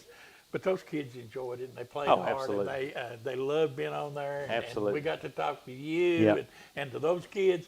And it just makes things seem better. Yeah. It's going to be interesting this season of Before the Whistle not being a district rival with Coach Lee. Yeah. We got to talk a little bit of crap. He's moved regions. I mean, we can't even. I mean, he's in with who's he? Pikeville, Shelby Valley, and East Ridge. East Ridge, is it? No, not East Ridge. Shelby Valley, Pikeville. Is it Pike Central? No, I don't think no, it's not Pike Central. I think it is. I think he's in with Shelby Valley, Pikeville, and I for some reason feel like Phelps may be that other team. But I think it's East Ridge or Phelps. One of the two. One of the two. Anyway. Not an easy. No. not an easy. It's East Ridge. It's East Ridge. I don't expect that he will be hoisting too many. Winning trophies. Yeah. Over there. No, that's going to be tough. I did just receive. You gotta love this. 2 updates I did get is one. I have to say I'm going to apologize. I gave Josh Cornett way too much credit earlier. He's not near as useful as we thought he was. He didn't come up with that mascot of the American Pioneers. That was Monica Miller. Sorry, Josh. Really? Yeah, that was Monica Miller. And I thought that was a little bit. I have to also throw out there that you were just talking about how Winston wasn't going to hoist many trophies. And I get a text from B.B. King that says, "Let Winston know we'll play him if he wants to play." I can still talk a little smack to Winston. We might not be district rivals. It's so funny last week he was talking about Man, I was up at Lacey Center. I couldn't get no games. I said, problem no more. People be calling you wanting to play. Don't be surprised. I do think I have to give our good old buddy credit. He will do some good things in Cavalier country. He will do some good things in Cavalier country. You all are. I don't expect to see him ranked in the top 5 anywhere near. No, he might not have you to a state title in the next few years, but. And by the way, good to see you. I'm glad BB's watching. All he does is work. Let him sit home. Get you a big glass of Kool-Aid, BB, and kick back there in that recliner. Let Kay bring you a bologna sandwich and get ready to watch some football. I'll bring it right that way. I'm actually glad we get Not Central next week. He was a little upset at me, I think, that we weren't covering Not this week. But we got him next week, BB. We don't know how to get to Bath County. That's out of my league. I don't make the big bucks that Harold makes. We got to get out of here. Before the Whistle, presented by MCHC, you will see me again at Man Toyota at the half. You will see Harold again here with his lovely co-star, David Adams. Can't wait to get up there. When we come back. Oh, yeah.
This telecast is copyrighted by Hometown 24 for the private use of our audience. Any rebroadcast or retransmission of this game without the express written consent of Hometown 24 is prohibited.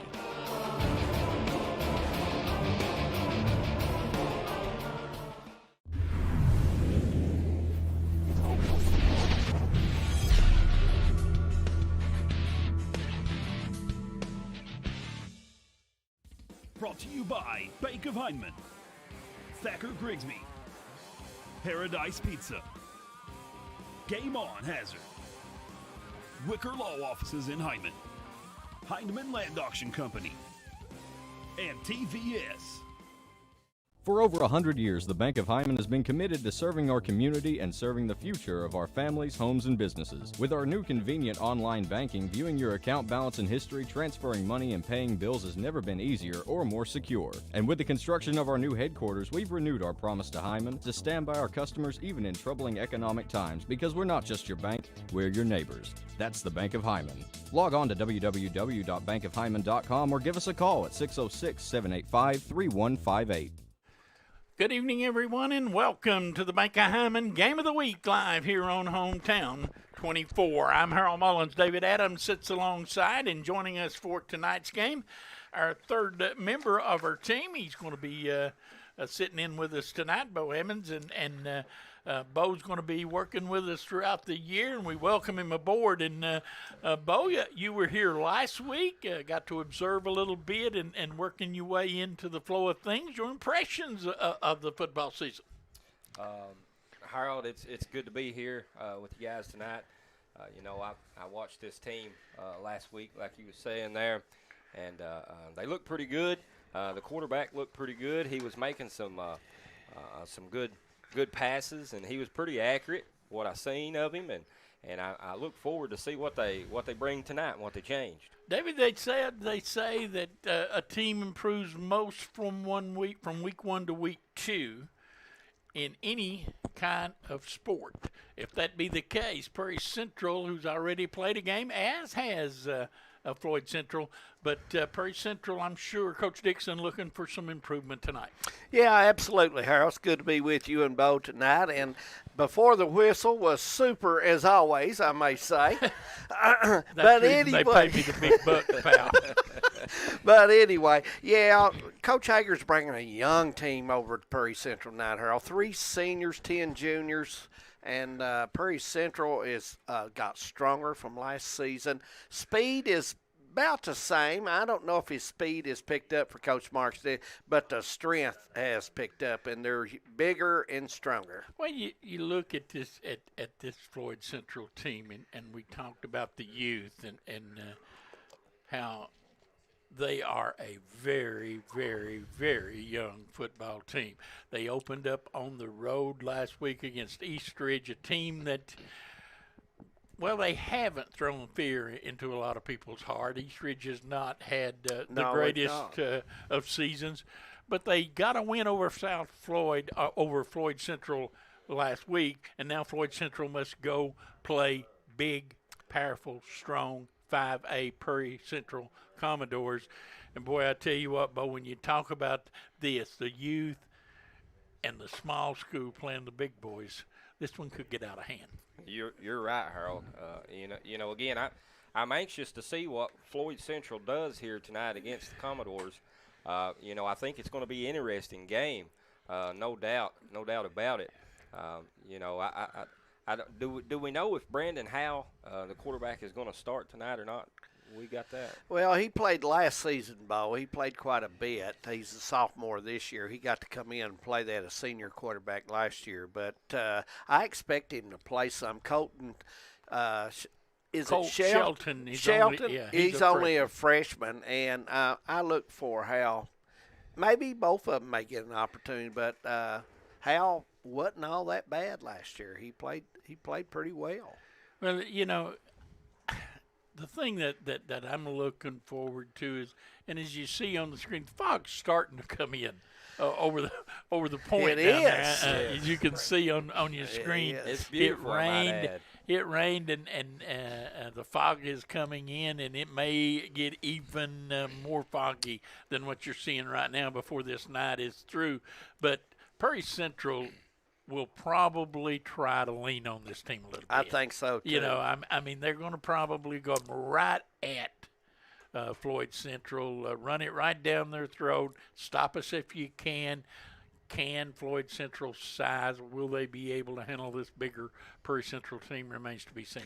Yeah, and McKenzie, the quarterback for the Commodores, I think he's improved on his throwing from last season. He's throwing a little deeper ball, and he's throwing it more accurate. And I think he's going to be a big plus for this team as they keep going because, their schedule will get tougher as this season goes, and they'll need that arm. Boy, they really do. And, they scored through a touchdown pass with 5 seconds to go last week to beat Whitley County. And to be honest with you, I thought Whitley County probably deserved to win that game. Yes, they did. They played a good ball game. I thought they played pretty good, and I thought they deserved to win it. But you cannot give up big plays like they did and hope to win. But Prairie Central was lucky last week. Coach Mark Dixon this week will try to turn the luck into talent. We're going to take a break, and we'll come back. Opening kickoff coming up. Thacker Grigsby is constantly working to bring the latest technologies home. Home, where we live and work. A place we want to see grow and prosper. From Jackson to Hindman and everywhere in between. We're committed to serving you with the latest technology.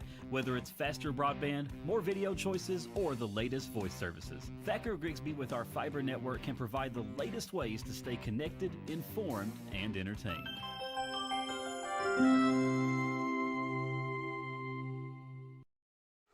We're back, and Prairie Central will kick off to get this one underway. Teed up at the 40-yard line. Kick is high and deep. Coming up and taking it at the 15-yard line. That is Johnson, and he hits it out across the 30. A pretty good run back there.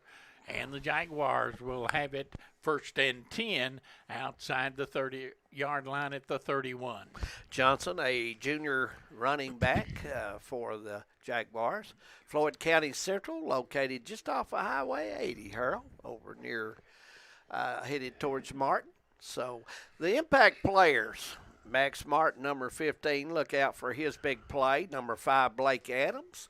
And Johnson, who just ran the ball back, look for him to be involved carrying the mail tonight.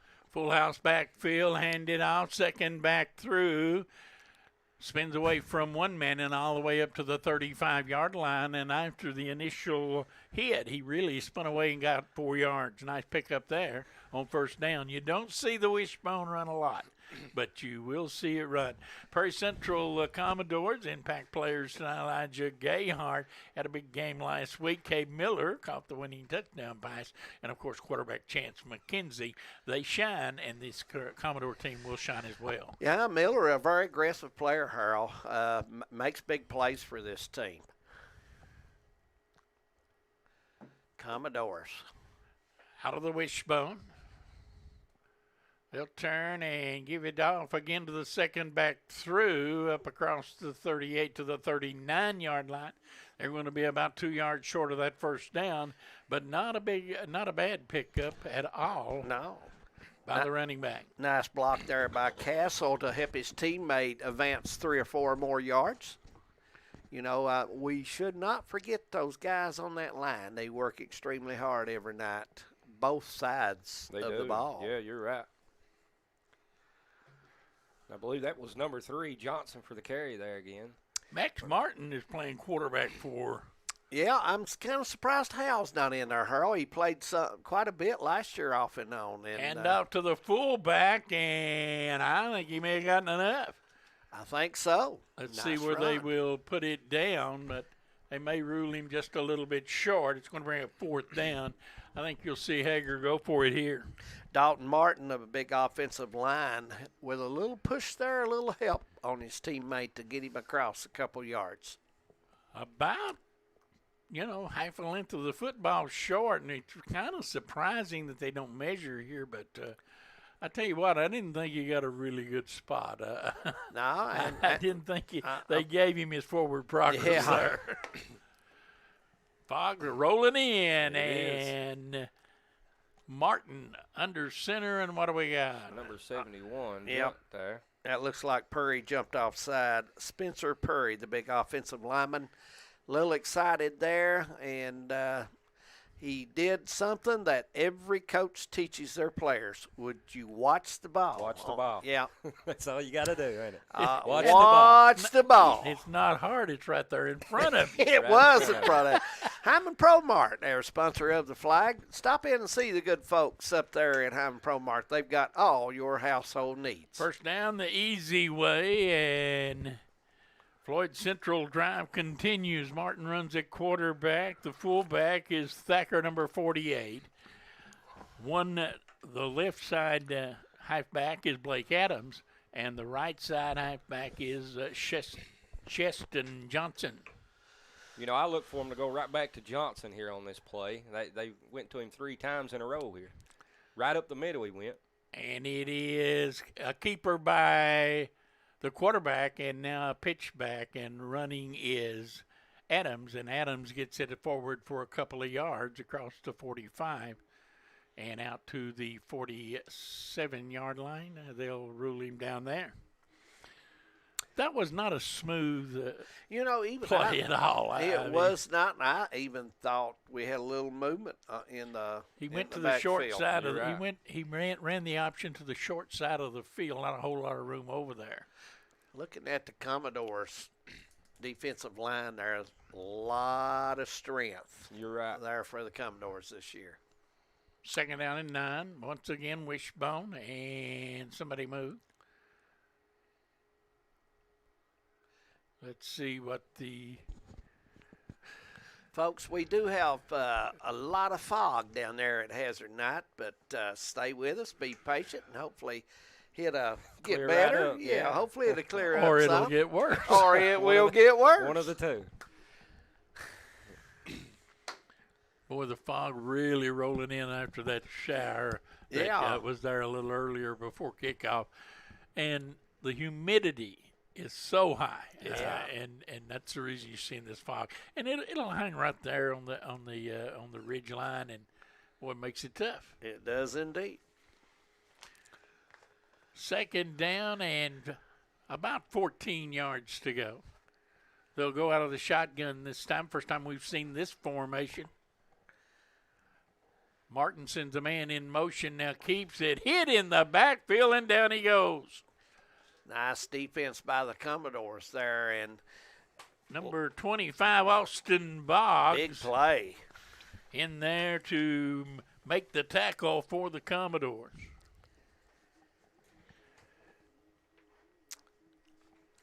We want to thank our sponsors, Harold, helping us. And we also want to thank Mr. John Jett, Superintendent of Perry County Schools, and Coach Dixon, the athletic director, for letting us come down Hometown 24 and do the ball game. Very grateful to all those people.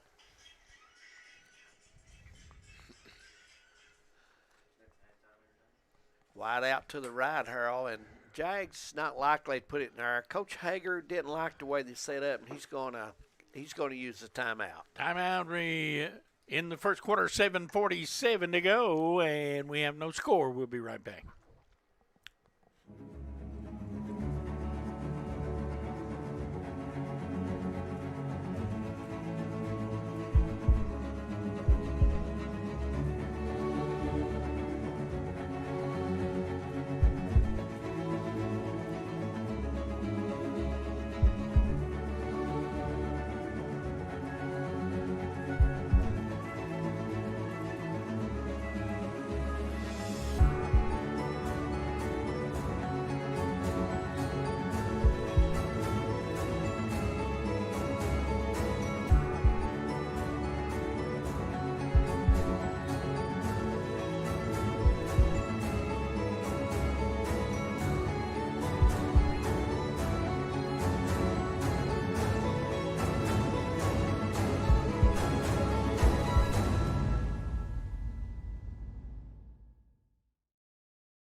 We are back as first time out of the night. While we were away for that timeout, fog kind of cleared up a little bit. Looked like a little breeze came through and blew some of the fog out of the area. It did indeed. And so it is third down coming up. Martin rolls to the right, pump fake, gets away from one man, sets his feet, now fires it long, got a man out there, intercepted. That was intercepted by number 11, Dawson Browning, a senior, and that ball just slightly overthrown. Yeah. And Martin's first pass of the night is picked off. Yeah, Punted a little early, you might say. There wasn't a lot of protection there for the quarterback at all. He had nowhere to go. Well, he put the ball up, and he had a good enough arm to get it there. He just overthrew his man, Bo, and I tell you what, you overthrow your man, you give Perry the ball, and McKenzie and the crew will start to move it. Yeah, you're right, Dave. Yeah. McKenzie out of the shotgun. One man in the backfield, that's Miller. He'll get it there, and straight up the gut he comes.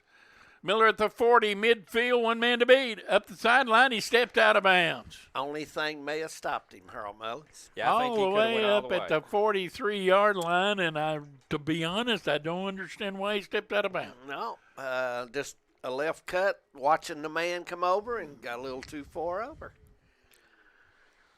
But you see what Prairie Central wants to do, and that is run it straight at Floyd Central. We're bigger and stronger than you are. Stop us if you can. A little different last week when Whitley County had some strength on the line. Yeah, and McKenzie had to put it in the air some. So it's going to be a little different strategy tonight for Coach Dixon. Out of the shotgun, McKenzie leaves it off again and getting to the outside, and he stepped out of bounds again. That's Gayhart, 34. You're going to have a long night, folks, when you get to carry the ball 15 yards to carry. or 20. You're going to have a long night. Or maybe a short night. Football down at the 27-yard line, Commodores. They will pound you with Gayhart and Miller and Griffey. They've got a stable of running backs they can throw at you. And right now, they're just blowing them off the football. Handoff up the middle. This time that is Griffey with it.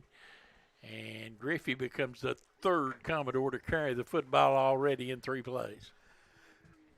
Devin Sayer with a tackle there for Floyd Central. And looks like Floyd Central brought a good crowd over tonight for the football field. Not just get on Highway 80 and travel straight down. Not for it all. Knott County on the road at Bath County. We'll try to get updates on that as the night goes on. First time in my memory that the Patriots have ever played Bath County. Yes, I think so, Earl. I can't remember a game Bath. Miller's going to take it home. And there's a flag come in. That's an obvious hole over there on the corner, so that's going to cost them a touchdown. Looks like Vincent's going to get the hole number 2, Earl. I think you're right, and they will mark this one off. And really, I didn't see a need for it. I didn't either. He kind of had the corner. Yeah, he did. Well, we've seen 4 running plays from Prairie Central ball. When we talked before the game that they were bigger and stronger, going to lay on that Floyd Central a little bit. I think you're seeing that come to pass. Absolutely, Harold. I'm seeing Prairie Central. They're having an easy time going to the outside, going up the middle. Nobody's coming in to stop. Floyd just can't break the line for Prairie. Yeah. They just can't get back there to do anything. You're going to see a lot of run off guard and tackle tonight, in my opinion. The end is there anytime, and I think they're going to muscle some football off of guard and tackle quite a bit tonight. Griffey, the lone setback with McKenzie. He'll fake it to Griffey. Now wants to pass. They coming after him. He circles back to the near side. One man hits him, and down he goes. Down at the 23-yard line, and just pretty good coverage, obviously, by Floyd Central. But, boy, McKenzie's got to get rid of that football. He just back there running around way too much, and he's got to either tuck it and go, or you got to chuck it out of bounds and live to play another down. Absolutely. Look for Miller or Vincent wanting to be on this play. I look for him to go in the air. 3rd down and 7. McKenzie this time has one setback. Again, that's Griffey. They'll turn and hand it off to the sweeping Sanders, and there's another flag coming in. If there's a flag on the Commodores, it'll be on number 30. Jaden Sanders and another hold against the Commodores. Eddington's going to get the Hyman Pro Mark yellow flag. That was a good tackle there by B.J. Peterson. He's a sophomore there for Floyd. Did I hear that score right? First score of the night, Hazard 13 and Harlan Central nothing. Kind of surprising. Wes got that one wrong. I had it the other way all the time. Wes does have a little bit of a history of getting edged a little bit. Getting things wrong. Yeah, you're right. I mean, if we're going to talk about a guy, Harold, let's do it right. 3rd down, McKenzie, handoff up the middle. Gayhart, I believe you'll get a first down to the 15-yard line. And after a couple of holding penalties, they are able to get that first down. It's first down for the Commodores at the 15 with 5:27 to go. That was number 48, Bryce Thacker. He's a junior for Floyd making that tackle for the Jaguars.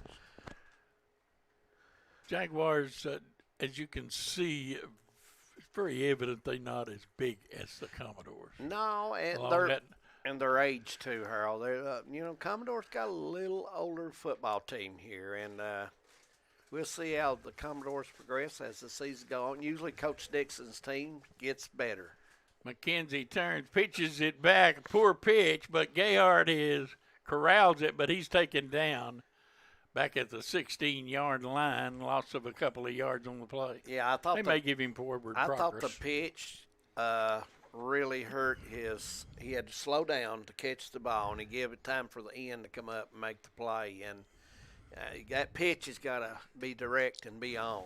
Yeah, it gave Floyd time to get back and get on that ball. Yeah. Before they even knew it. That was number 21. Jacob Johnson got back there real quick, and they just couldn't do anything about it. Hello to Danny Hilbert tonight, Harold, watching Hometown 24, a high school. You remember Danny Hilbert? Oh, yeah. Dillscomb's boy. And he's watching in tonight. Here's a turn and handoff up the middle. Nice cut in the hole and down inside the 10 to about the 7-yard line. That was Miller. B.B. King also looking in. I'm surprised Kay ain't got him working around the house, but I guess miracles don't happen every day. Harold, how's your buddy in Maine? Well, oddly enough, talked to him today. Well, is he watching in tonight? He may be. Very well may be. He watches quite a bit. Yeah, he does. He's especially He's a good basketball. sports fan.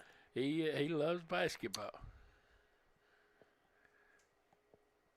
Our scoreboard man, Dave Dixon, over at Lost Creek. He keeps us informed. James Catron. Miller again. This time he's out of bounds. Sweeps to the left side down to the 2-yard line. And right now, Floyd Central just does not demonstrate any ability to be able to stop this running game. Yeah, you're right, Harold. The offensive line and the defensive line. Look, Perry's offensive line this may be one of the bigger lines I've seen them have in a while down there, and since probably 4 or 5 seasons, Harold. First down, goal to go. McKenzie has Gayhart in the backfield, and Gayhart will not get there. Shut down. Looked like Thacker was in there on the tackle for the Jaguars. Looks like the fog has lifted it for us. has. We see a little bit better here. It has. That's a beautiful field. It's a very nice football field. You know, we've got some nice fields in eastern Kentucky. Belfry, a great place to go watch a game. Pikeville, there are several. Letcher Central, top class, field, and of course Perry. Hazard's got a turf.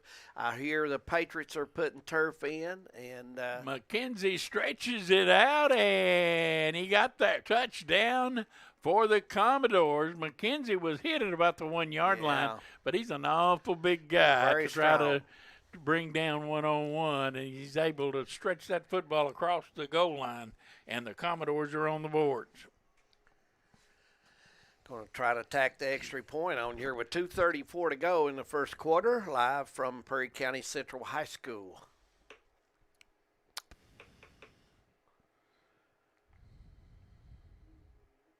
Floyd Central, a pretty good defensive effort there, but Commodores able to stick it in. They get the extra point as well, Harold. 7-0.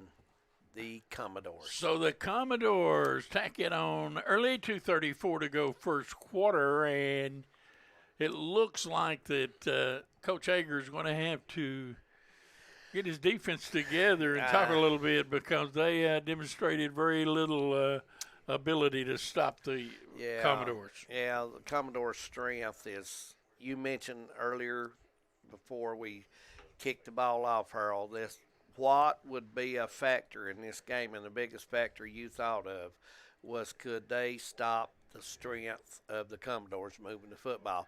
And what we've seen early, they're going to struggle with that. The answer would be no. It would be Absolutely.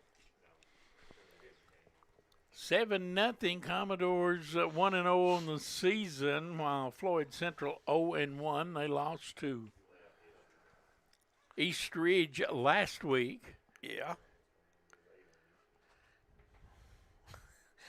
And hello to Dr. Breeden up there at Letcher County Central looking in tonight. And he a big sports fan, Harold.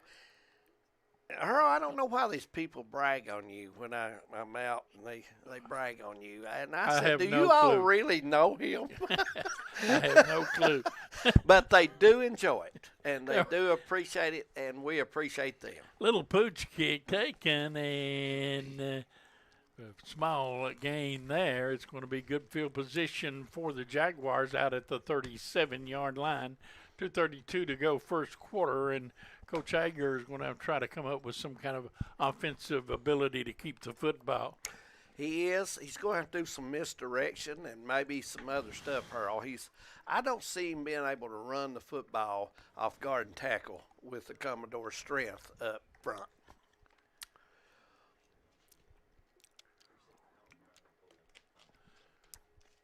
Once again, they'll go out of the wishbone. Not an offense that tends to give you some quick scoring. Martin keeps it, now pitches it, and at the last minute, it is Adams that gets forward for a few yards, and pretty nice pickup on first down. Give him about 5 yards. I think that's a smart move by Coach Hager, running the ball outside, giving his team an opportunity here to pick up some yardage because Commodores are tough inside the line there. They are. You're right. They are tough. I mean, some big boys. Yeah, they have some big kids this year. You gotta defend sideline to sideline. That's the reason you're seeing them run the option a lot, trying to get Prairie Central moving sideline to sideline. Try to get some seams opened up, handoff up the middle, and a couple of yards straight ahead. Not a whole lot, but it'll bring up third down. I just don't know if the Jags can do any good inside the tackles. Running the football against Prairie. You're right, David, and it looks like they keep going to number 3 Johnson, and I believe the Commodores see that, and I believe they go right for him and they shut him down before he can do anything. Well, they've moved their corner up, and now they're in a 54 defense because they don't know if they can throw the ball, and I've not seen them throw the ball, Harold Mullins. The running play there gets forward to the 45-yard line, going to bring up fourth down and a couple of yards, and I'm sure you'll see Coach Hager go for it again. Yeah. The Commodores have brought corners up, and they're 9 and 10 in the box, you might say. They're going to say, Coach Dixon says, throw it if you can. Throw it if you can. That's exactly. Minute 18 to go here in the first quarter. 7-0 Commodores at Commodore Field. And quickly jumping off sides. That was number 30, Eddington, and the 2 first downs they've gotten have both been gifts because Prairie Central has jumped offside. Eddington with a holding call, and now the offside. Coach is going to maybe mention that at between first quarter and second here about his. You think he may mention that? He may talk to him a little bit. I think you're probably right. 20-0 Hazard over Harlan County. Hazard, really? The Bulldogs. Pouring it on. The Bulldogs. This is the same Harlan County team that put 59 on the board against South Laurel last week. Oh, my. Handoff and nothing doing or cracked down at the line of scrimmage. That was Johnson. Really nothing going on there.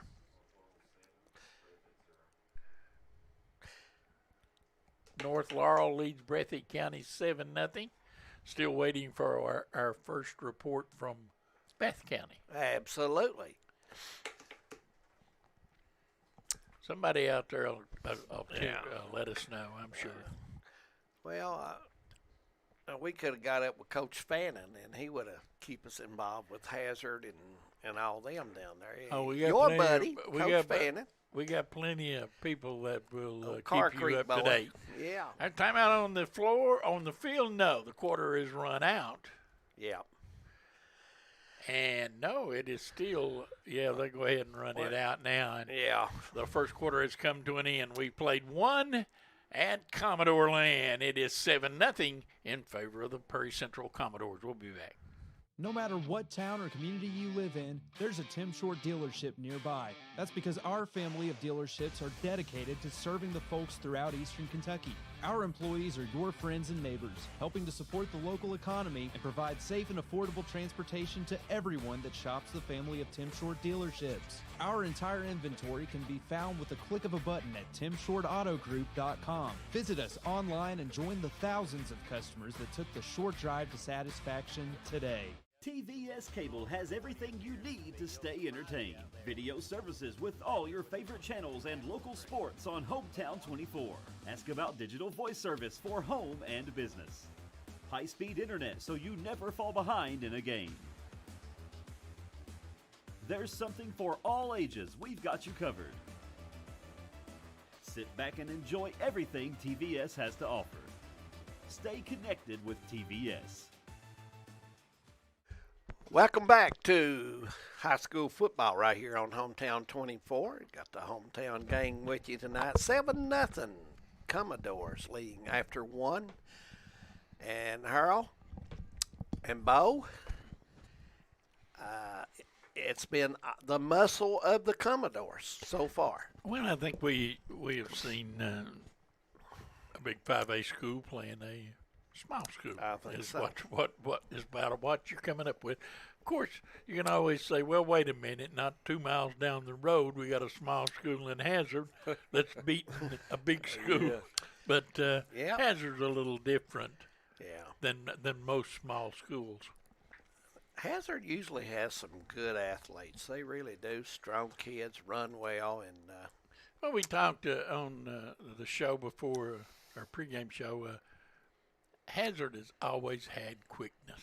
Yeah, you know, they've always had quick running backs, and they've always had quick wide receivers, and their quarterback has usually been a pretty good athlete in his own right. So they have been able to put points on the board, and not a lot of teams can match their quickness. Martin back to pass, and he's going to be hemmed in. He's in trouble. Threw it away. And that might be And that is going to be a fumble, and the Commodores are going to have it. That is Wooten, who falls on the football, and, boy, that is the worst thing that could have possibly happened. Sometimes you just got to take your medicine and play the next play. Martin trying to find some way out of a wicked mess. And what he couldn't do, he did, and that is put the ball on the ground. Yeah, that was the problem when he was when that ball went backwards, and you get in trouble when the ball's going backwards. That's definitely not how you want to start the second quarter, for sure. No. You know, turning the ball over, and you need to get down the field. You need to get on the board.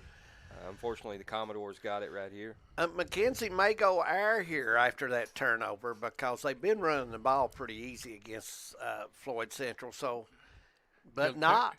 Hand it off. Sanders sweeping to the outside, gets to the corner and gets out of bounds.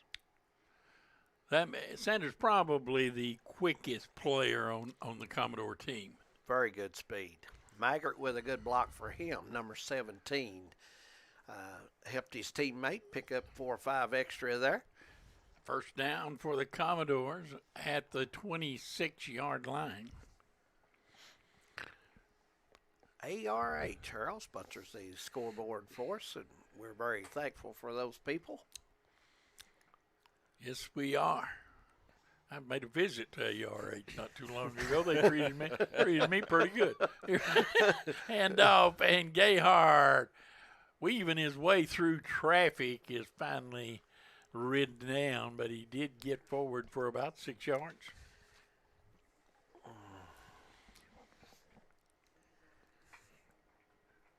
I've seen a lot of improvement from the Commodores just from last week. They're not making those mistakes they made in the first game, like quick start, lining up off sides, not watching the football on defense. There's been several things they have got better at week 2. They have 4 penalties, and that won't sit well with Coach Dixon. There's a running play to the outside, and Miller is down inside the 10, and right now the Commodores doing anything they want. Yeah, I mean, that's a given. If they want to run outside, they can pick up those yardage there. And, I think it's just going to be a tough match for the Jags to match up physically with this offensive line and the speed in the backfield. You're right. You know, the Commodores they're quick, and they're taking it to Floyd right now.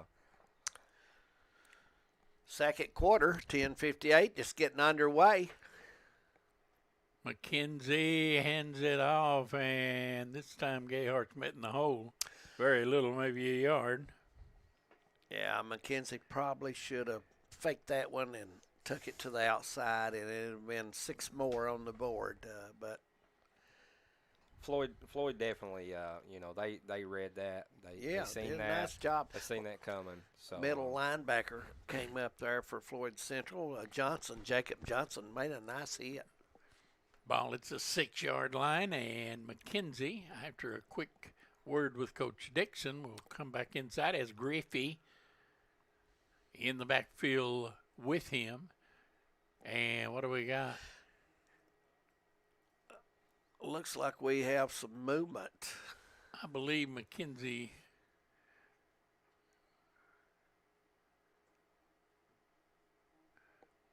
may have moved, and it is a 5-yard mark off back outside the 10 to the 11. Now, stuff like that really bogs you down. You know, it bogs you down. That is the 5th penalty. And in order for this team to be what they want to be and get where they want to go, we're going to have to quit I making agree. so many flags. I mean, you've had 2 holding penalties. You've had 2 offsides. You've had an illegal procedure call. That's 5 penalties here, 1 quarter deep into this game. And Sanders to the outside again, racing for the pylon, got there. 13-0 Commodores. Just too much speed for the Jags there, Harold. He just looked like he took a couple steps and he was just gone. He was gone. Yeah, the whole right side of the field there, he had it wide open. Nobody around him. And then when he really picked it up, the legs started moving, and Floyd just could not catch him.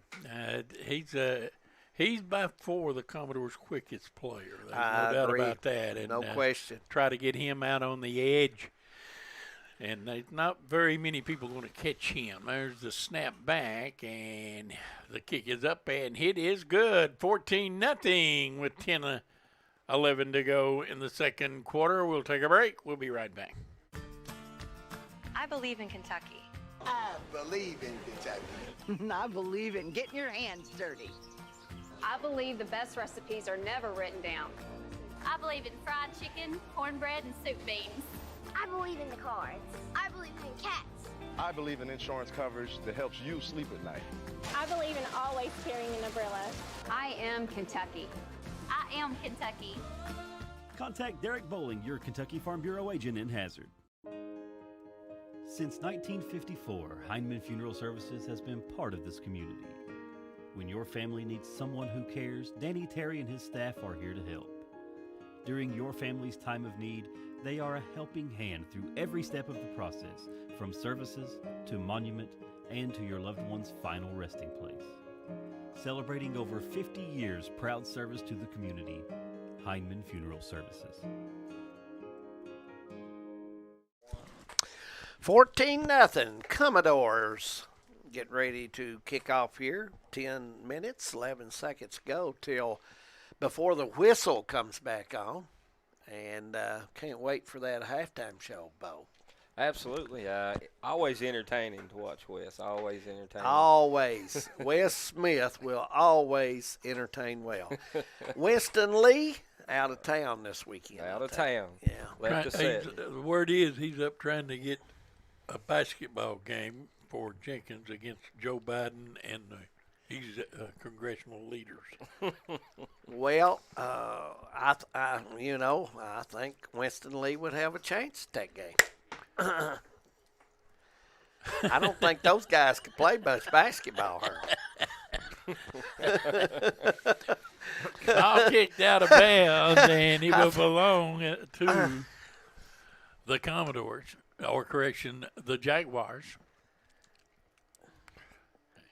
Rolled out of bounds at the 36. Evidently, that ball was touched. Yeah, the Commodores really thought that was their ball there. Yes, they did. They had to get on it before it got out of bounds, and they did not. So. Yeah, Sean Hager plays a lot of sophomores. Yes, he does. Got quite a few sophomores and freshmen on this football team. Wishbone, and Martin leaves it off with a second back through, and he is rid down after a pickup of a couple of yards. I tell you, they've Johnson, just had no room to run. Number 3 Johnson, he's tough now. Yeah, I've watched him, and he's running right up the middle on them, and it's taken three of the Commodores players to take him down. So he definitely has some strength. He's got some strength. Johnson does, no question about it. But somebody else is going to have to carry the mail some, Bo. Right. You start to take that wire down, you have to carry the mail every time. And he's been doing it a lot. And here he goes again. And a flag comes in, and maybe somebody got an early start here. Yeah. Looked like the right tackle. Trying to catch his number. Seemed like he took a step. Trying to get that quick movement to get that jump. Bring it back, and inside the 35, at about the 32 or 33-yard line, they'll put it down. It's going to bring up second down and 13. College football next week, kicking off.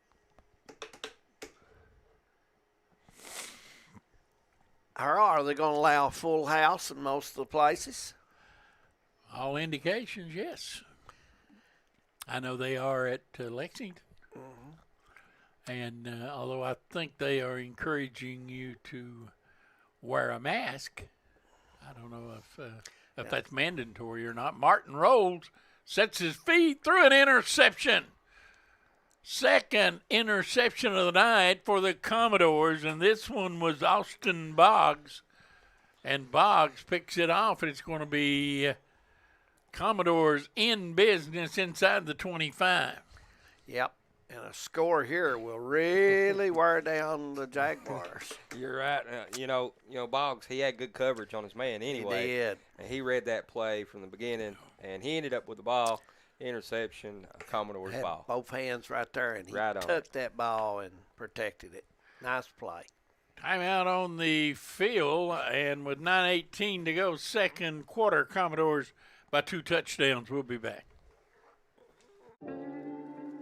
Being in an accident can leave you feeling vulnerable and lost. You need a lawyer who will fight for you and be there by your side the entire way. What I believe is that with trust and collaboration, we can get you the justice that you deserve. Go to KyleSHall.com right now to schedule a free consultation. I will review the details of your case and get you back on your feet. Don't navigate the legal system alone. Get me in your corner right now.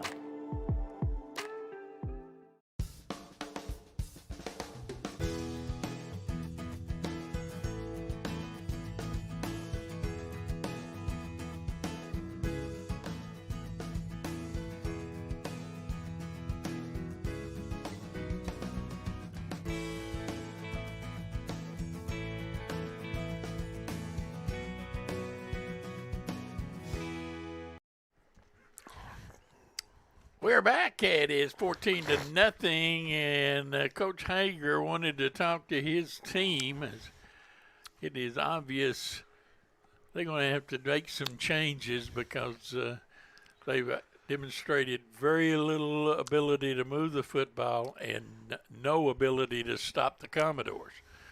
And McKenzie back to pass. Fires it into the corner of the end zone. Touchdown. Nice grab there. That was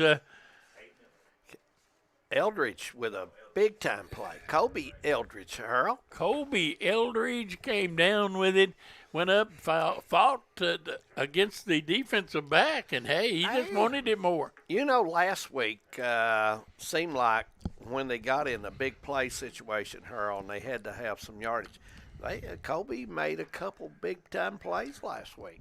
Some nice catches, so he's a nice-looking athlete. Well, he could jump, too. You see how high he got? Yeah, nice athlete.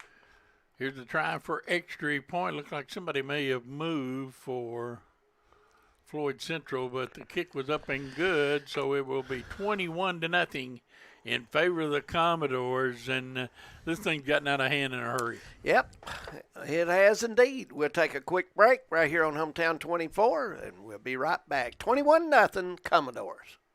For over 100 years, the Bank of Hyman has been committed to serving our community and serving the future of our families, homes, and businesses. With our new convenient online banking, viewing your account balance and history, transferring money, and paying bills has never been easier or more secure. And with the construction of our new headquarters, we've renewed our promise to Hyman to stand by our customers even in troubling economic times, because we're not just your bank, we're your neighbors. That's the Bank of Hyman. Log on to www.bankofhyman.com or give us a call at 606-785-3158.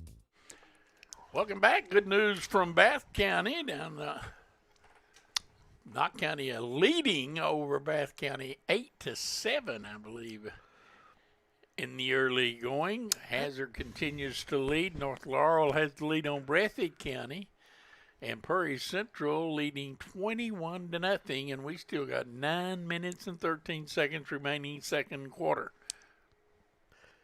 That's still a lot of time in this quarter. Commodores kicking off. Kick is high and coming up to take it at the 15, and boy, Johnson got nailed at the 28.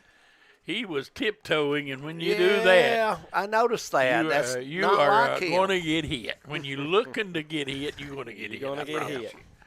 And that's exactly what happened there. Yeah. Got some viewers from down Lexington way commenting on what a beautiful football field Prairie Central has, and how scenic with the mountains in the background. And, you know, Harold, they do really have a nice football facility. Yeah, too bad that we have not been able to get there this year, but we've been there in the past. And when we they feed you good there. Yeah, when we go, John Jett, are you listening? You better have the food ready, buddy. You better have it ready. 21-0, and Martin keeps it himself. Got to the corner, and the quarterback gets a first down out to the 38-yard line, and a real good run there by the quarterback, Martin. Nice run. Showed his speed there, kicked it in, tucked it. That's what it's going to take if they want back in this game. Well, Bo, you're right. They just they're going to have to make some plays because, you know, the Commodores has got a lead now, a comfortable lead, and will they relax or will they keep playing? You know, that's where Coach Dixon will focus that right now. He's wanting to know if his guys will keep the drive going, keep the hunger. First down of the night that the Jaguars have gotten offensively. Yeah. They've got a couple of first downs because of penalties. Right. Wishbone in the backfield and leave it off. Johnson gets the initial lick, but gets ahead for a couple of yards there to the 42.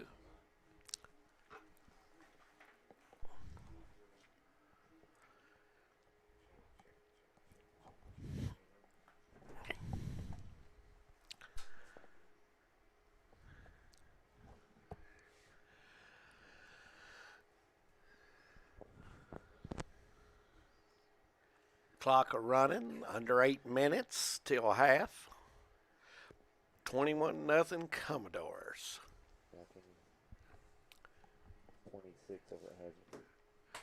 26-0 Hazard with the lead. 20-6. So looks like Harlan's gotten on the board. There's a nice run across midfield. Flag comes down, and that will be a hold. But, boy, I tell you what, that's really a shame because that was a nice play. Yeah. Buck was running with the football, another one of those sophomores. And Peterson. He too much, you can't grab the jersey. White Hat won't allow that. Boy, they just won't let you do that. No, they will not let you do that.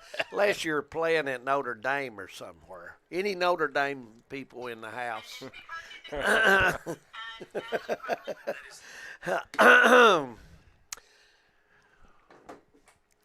35-yard line is where they will mark it back to second down and 14 to go. They have shown a little more life in this drive than we have seen previously. Yes, they have. They've moved the ball a little better, and they'll go out of the shotgun. A couple of running backs in there, and now Martin will keep it, turns up field looking for a place to go down, and finds it at the 39.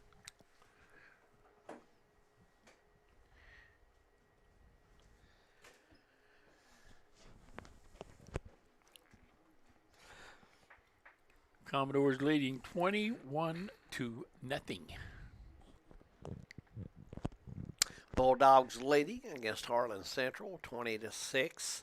Hopefully we'll have a Breathitt County Bobcat score here for long. North Central was leading over Bath 8-7, excuse me, last report. That may turn out to be a pretty good game. Good pressure by the Commodores as the end shot and also the middle linebacker came up and made the play. Boy, Martin had nowhere to go. Eddington with a quick move like there. They may have to bring the punter in here, fourth down and long, and you are in your own territory. It looks like we may see our first punt. Yeah. the line, the offensive line, just struggling with the front five of that. Beechwood 21-0 over Paintsville. So, that don't surprise me. Paintsville won the state championship a year ago, but they graduated an awful lot of people. And here's the kick. And right now they're going to look like they're going to be 0-2 on the season. Ball takes a good Jaguar roll.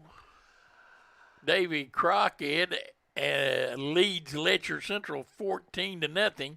We had a good time talking about the Davy Crockett American Pioneer. Is that played down in Tennessee? No, that's played at Letcher Central. At Letcher. Obviously, the American Pioneers have come to Whitesburg and want to play a little football. Yes, they have.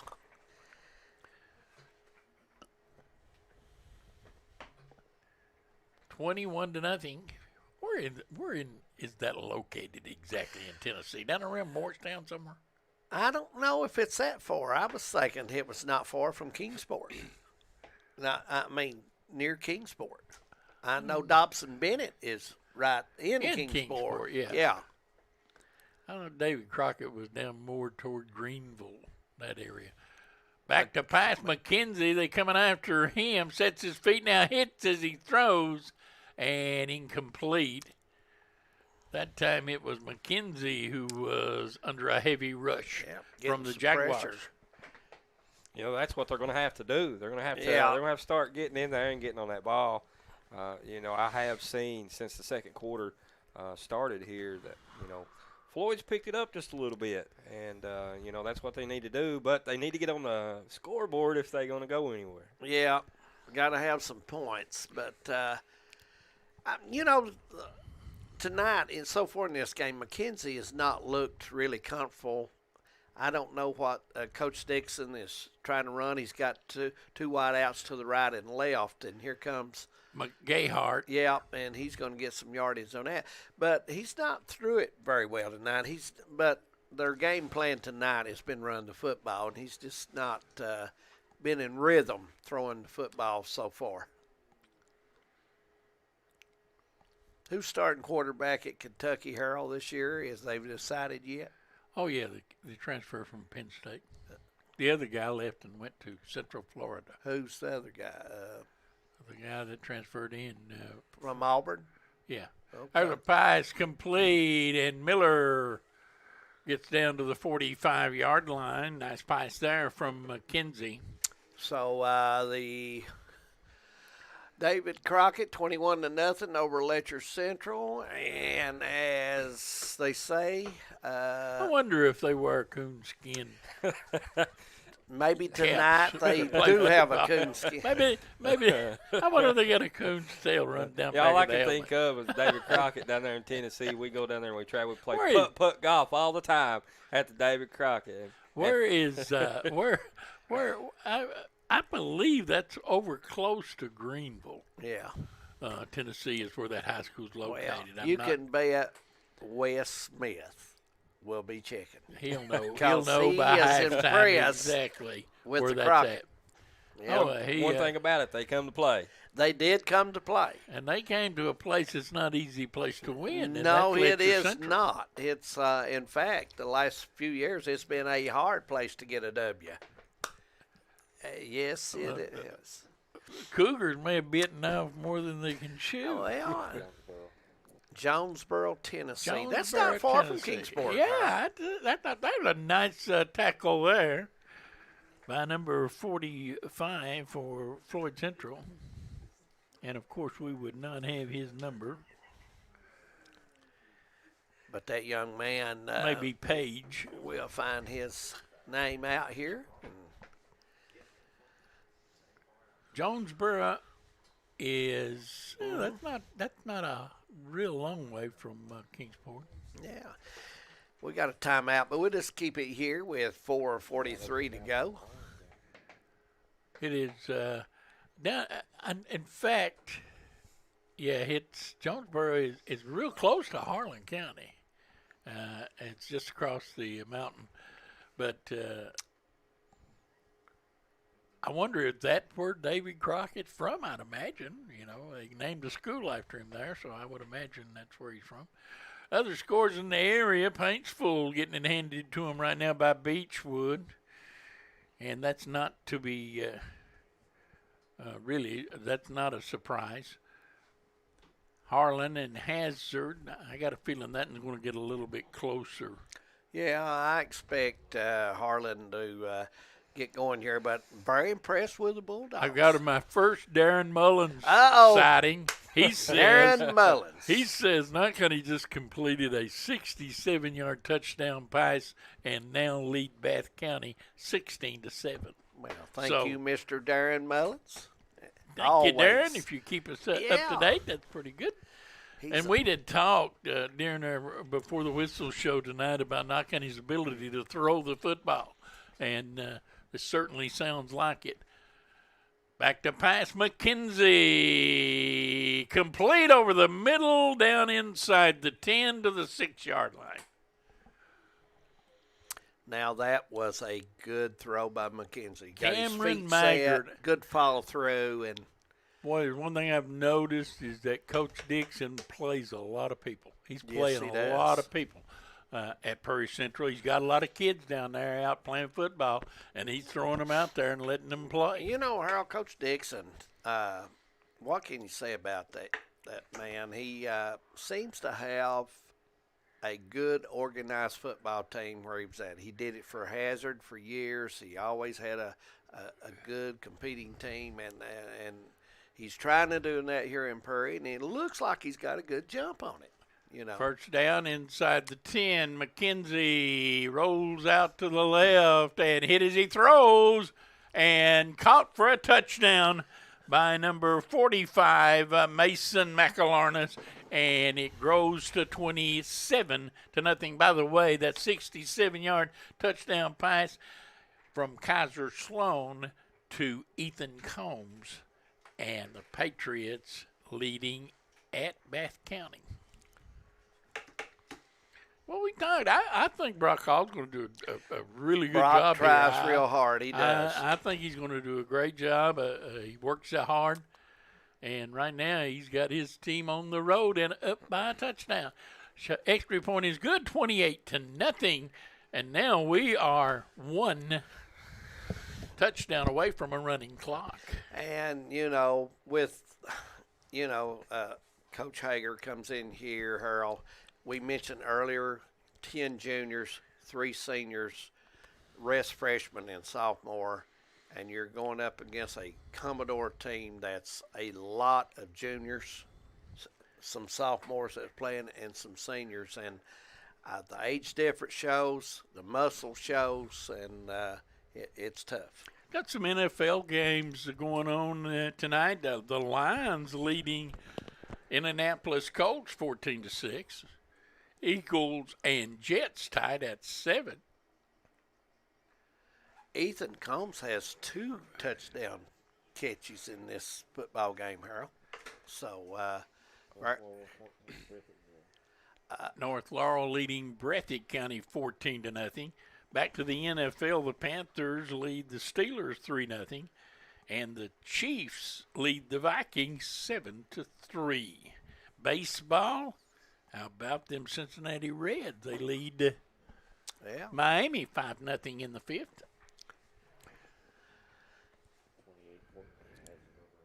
And Harlan tacked on another one. Is 28. And the Bulldogs did 14. too. That's going to get close.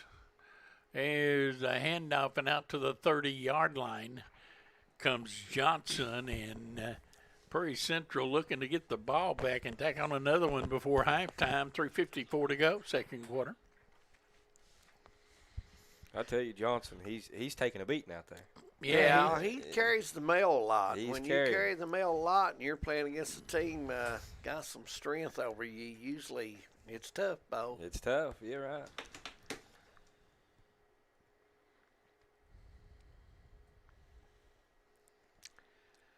Denise Jacobs, hello over in Pippa Pass, Harold. Watches sports all the time. We'll say hello to her.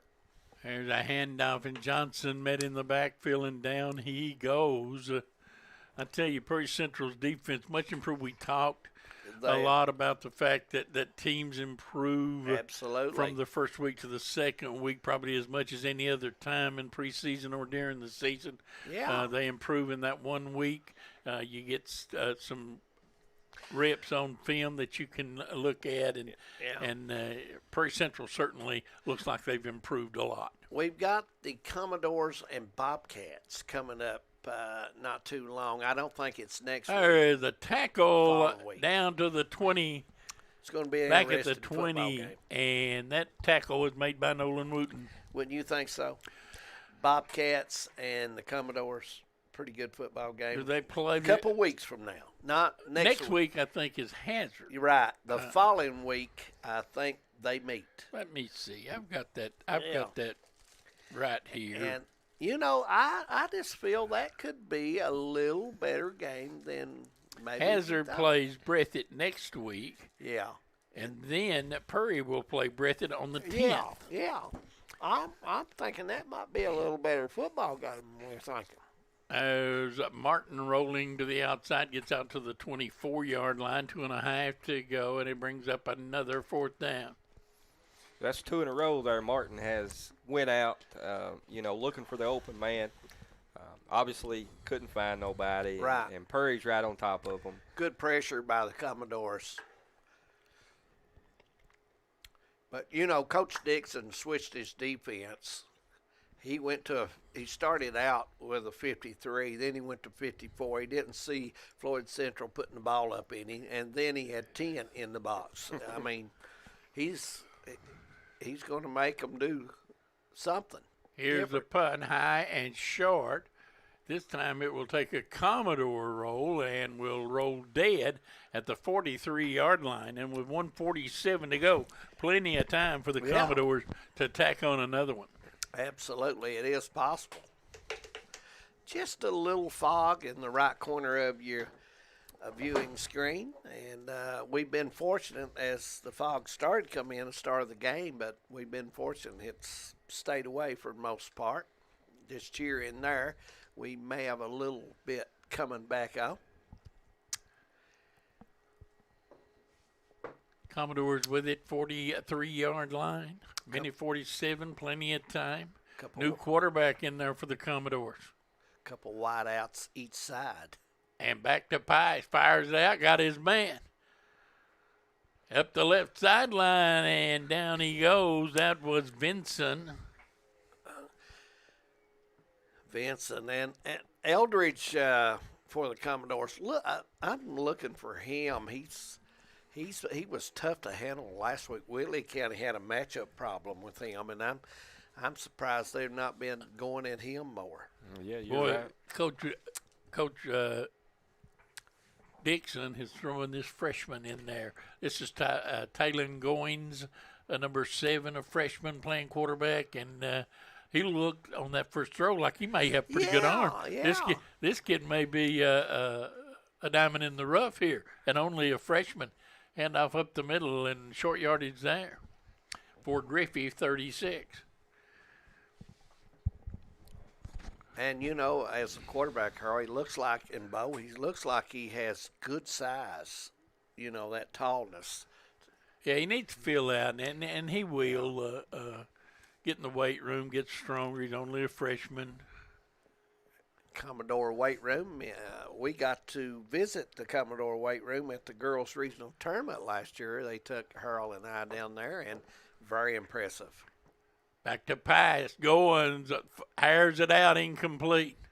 Down at the 5-yard line, looks like Weinberg has picked off a pass for the Patriots, returned it 61 yards. And down to the 15-yard line, and on the first play from scrimmage, Patriots tack on another one, and they are leading 22-7. The route is on in Bath County. Well, I wouldn't call it just yet. We'll slow down on that. I wouldn't call it a route just yet.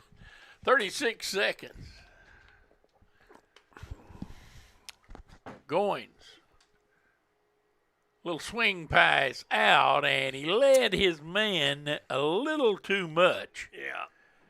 And Miller had to dive to make the catch. Goes down 26 seconds. It's going to bring a 4th down. And the Commodores, of course, will go for it. And timeout. They'll get a timeout here. No, clock continues to run. Kind of surprising. Yeah, I thought, well, they're going to. Will they get a playoff? This is really surprising. And they're not going to get a playoff. They're going to go to the dressing room. Or did they call timeout? Nope. They called timeout with 0.4 of a second left. So it's either they were going to score a touchdown or the clock's going to run out. They were not going to give the ball back. In other words, there's only one play to go. 35-14, the Bulldogs, Harold, with another score over Harlan County. Bo, the Bulldogs are loose tonight.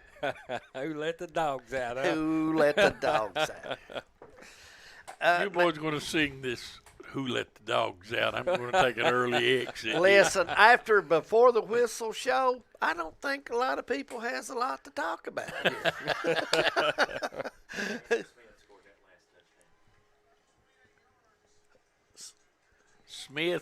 Landon Smith scored that last touchdown. 14-6, the Bobcats strike. A lot of action in the area, and the game you're watching, Prairie Central, they're going to call a field goal. It's short. And it's short. So we talked about maybe this game turning into a practice session. I think you've seen it right there. Yeah. Halftime in Commodore land. It is 28-0. We're going to take a break, and Wes Smith and the Man Toyota at the Hive will follow on Hometown 24. We'll be back. For over 100 years, the Bank of Hyman has been committed to serving our community and serving the future of our families, homes, and businesses. With our new convenient online banking, viewing your account balance and history, transferring money, and paying bills has never been easier or more secure. And with the construction of our new headquarters, we've renewed our promise to Hyman to stand by our customers even in troubling economic times, because we're not just your bank, we're your neighbors. That's the Bank of Hyman. Log on to www.bankofhyman.com or give us a call at 606-785-3158. Thacker Grigsby is constantly bring the latest technologies home. Home, where we live and work. A place we want to see grow and prosper. From Jackson to Hindman and everywhere in between. We're committed to serving you with the latest technology. Whether it's faster broadband, more video choices, or the latest voice services. Thacker Grigsby with our fiber network can provide the latest ways to stay connected, informed, and entertained.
No matter what town or community you live in, there's a Tim Short dealership nearby. That's because our family of dealerships are dedicated to serving the folks throughout Eastern Kentucky.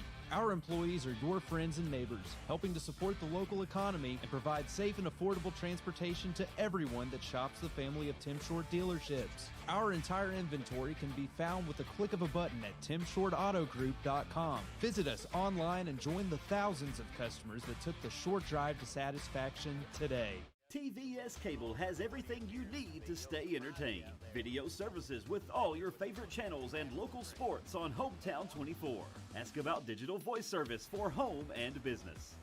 High-speed internet so you never fall behind in a game. There's something for all ages. We've got you covered. Sit back and enjoy everything TVS has to offer. Stay connected with TVS. I believe in Kentucky. I believe in Kentucky. I believe in getting your hands dirty. I believe the best recipes are never written down. I believe in fried chicken, cornbread, and soup beans. I believe in the cards. I believe in cats. I believe in insurance coverage that helps you sleep at night. I believe in always carrying an umbrella. I am Kentucky. I am Kentucky. Contact Derek Bowling, your Kentucky Farm Bureau agent in Hazard. Since 1954, Heinemann Funeral Services has been part of this community. When your family needs someone who cares, Danny Terry and his staff are here to help.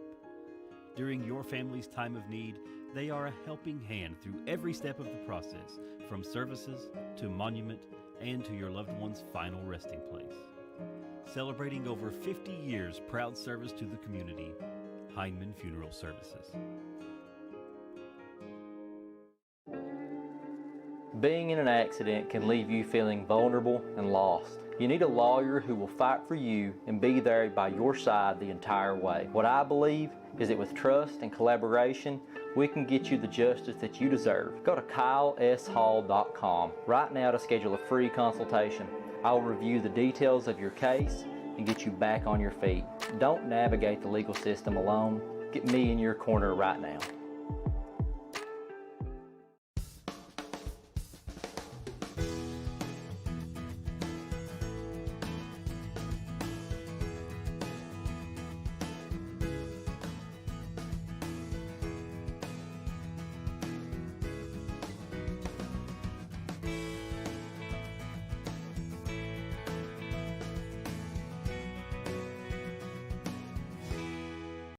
At TVS Cable, we are committed to providing you with the best broadband available, whether that be through expansion of our fiber-to-the-home facilities, new builds into previously unserved areas, or by launching DOCSIS 3.1, the latest technology in cable broadband. TVS Cable has always changed with the demands of Eastern Kentucky, and we will continue to make investments in our area because we care about Eastern Kentucky. It's our home too. Well, David, I'm going to be honest. I tried my best to tell Harold Mullins not to doubt the Bulldogs on the pregame show, but he insisted. Well, you know, the Bulldogs have come alive tonight. They're playing good ball, playing against Harlan County, a good football team. Oh, we saw what they just did to South Laurel. And now the Bulldogs are saying, hey, we're a good football team, and we're going to start playing. They have. Well, we talked about how they really felt like they improved in the second half of that game the other night to cut it to and have a chance to win. And like you said, they're trying to prove it tonight that we've got some stuff going. Yeah, they're very impressive, and you know, I think Harlan County always has a pretty good football team. Oh yeah, they really do. And getting a little surprised too, David Crockett coming up and playing Letcher like that. Letcher is.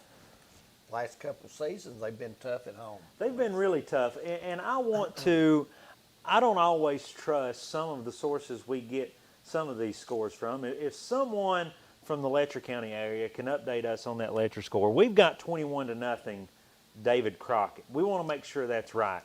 Somebody update us on that. If that is right, that's very surprising. It is. I mean, the Cougars expecting a pretty good football team this year. Couple more scores from around the way.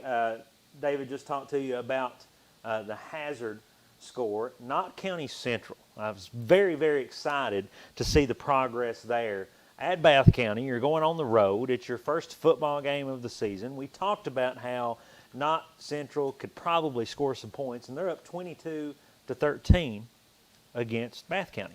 Yeah, and they're on the road, and anytime you go on the road and you can get the lead and you're playing well, it's a good sign for you, you know. So the Patriots making that long drive and playing some real solid football right now. Well, we talked the strong suit about being able to put up points, but, you know, we've had some turnovers that Knott Central has forced. Will Weinberg had the huge return that led to a Landon Smith touchdown to put the score up to 22. So sounds like defense is getting stops too, so that's a good sign for Brock Hall and the Patriots. Well, Coach Hall wanted to improve the defensive side of the ball, and that's things he's been working on, and his coaching staff, and they've been working hard, and I look for good things from them this year. You're going to see a good effort out of them, and I think you're going to see improvement. I think so, and we talked about Brock Hall's investment into the program.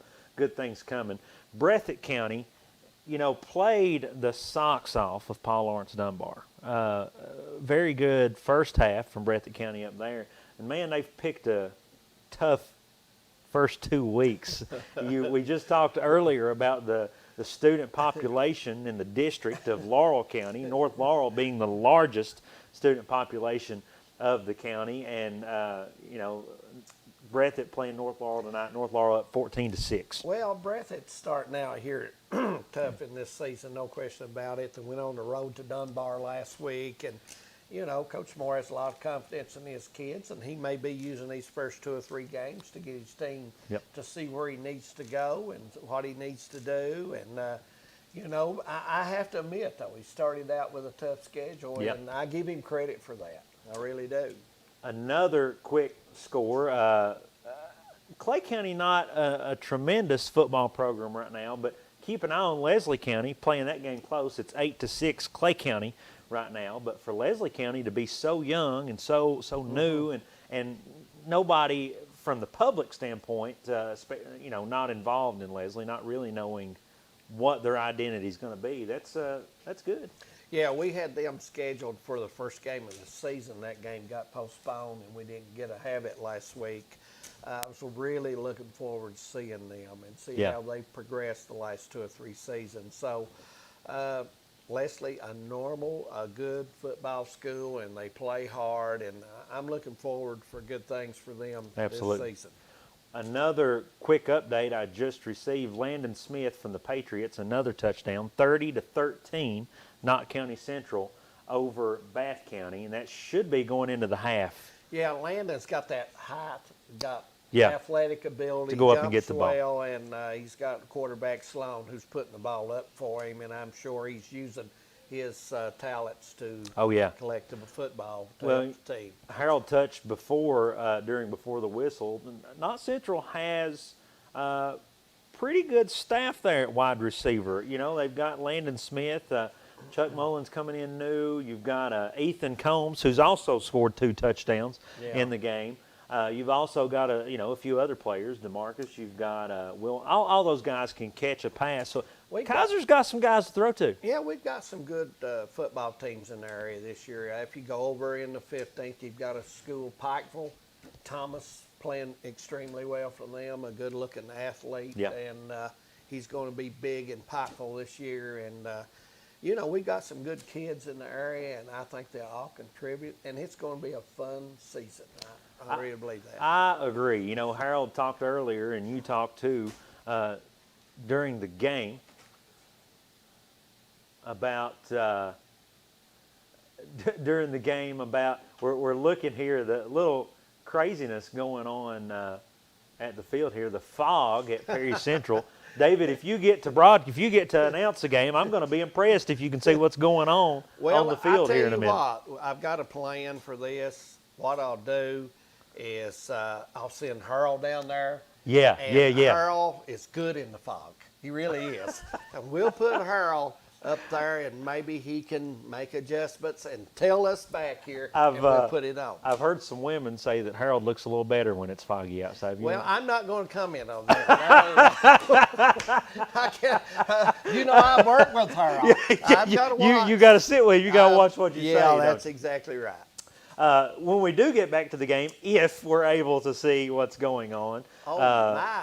It's foggy. If we can see what's going on the camera there in, if we in could Perry switch Central, that and let the fans see that, how can you watch that? that's going to be tough. That's going to be tough. It is. Only B.B. King has got eyes to see that right there. And you know Dave Dixon. He'll tell you he's only got one eye right now, and he can still see it. That one eye is powerful. How's BB doing? He's doing great. Well, good. Shout out He's to a BB. fine feller, BB Big fan of the show. We're a big fan of BB. BB does. Absolutely. Good to see BB.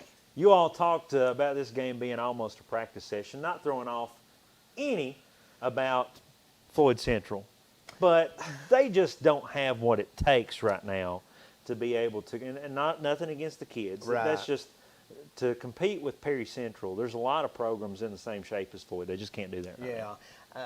The biggest thing I thought Harold mentioned it early, he was wanting to see if Floyd Central could handle the physical of the defensive line of Perry, and on the offensive side of the ball, could their defense handle the O-line of Perry? And the answer is no. Right now, no. No. From what we've seen so far. No.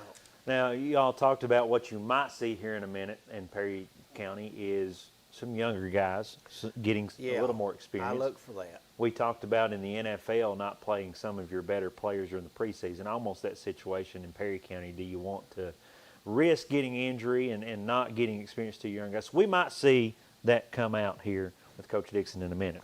Yeah, I think he's going to use some other kids. It'd be a good opportunity for him. And, freshman quarterback come in and got some reps there towards the end, and we may see him more in the second half if we can see the field.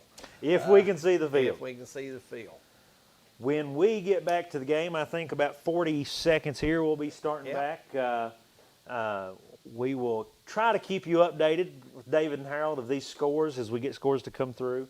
Remember, if someone from the Letcher County area can get us that score from the David Crockett American Pioneers game. Maybe Manus will send that over to us. Maybe he will. I knew I should have worn my coonskin hat. I would have maybe just got the sense of what the score was. Maybe so. David Crockett's playing pretty good football. They now, are. That school, that is near Kingsport, Tennessee. Right south of Kingsport. Yeah. So, stay with us, David and Harold. You've got more football action for us. Good to be with you, Wes. Good to Always be with you, see David.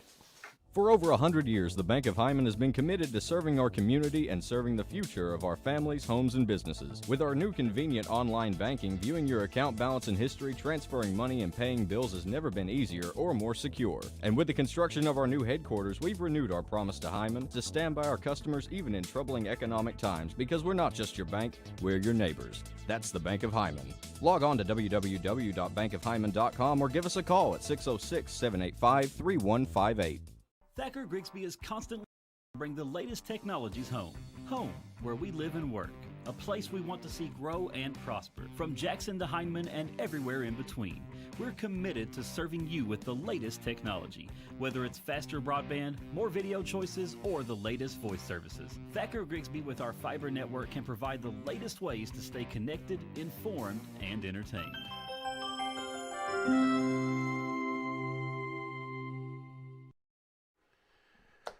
We are back, and while we were gone at the half, the fog has rolled in here at Perry Central High School, and the Commodores will receive the kick as we get the second half underway as Floyd Central down 28-0.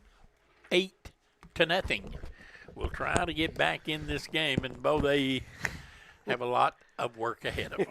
They definitely do, Harold. They have a lot of work ahead of them, and the fog's rolling in. It's not looking pretty at the moment. It's going to be hard to see.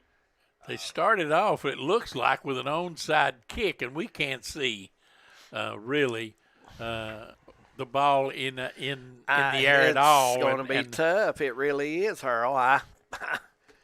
I'm surprised that we couldn't see it all with kickoff there. It was looked like a pooch kick, but they didn't. And we did confirm that the coonskin caps of David Crockett do lead Letcher Central 21-0. You know, Harold Dobson Bennett's right there in Kingsport, a good athletic school. Big they have school. Good, yeah. They have good sports teams, and you've got David Crockett. That is very tough down there in baseball, football. I don't know if it's that tough in basketball, but football, it's definitely David tough. Bennett usually has a good basketball team, and there's a pass out. It looks like it's complete and running with it, and we may have a running clock right off the bat as a touchdown Commodores, number 17 it looked like, and that was Mygard, received that pass, and quickly they are on the board at 34-0, now a conversion away from a running clock.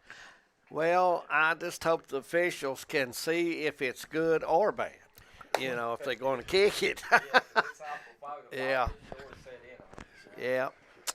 The Fog Bowl. 35-0, Beechwood over Paintsville.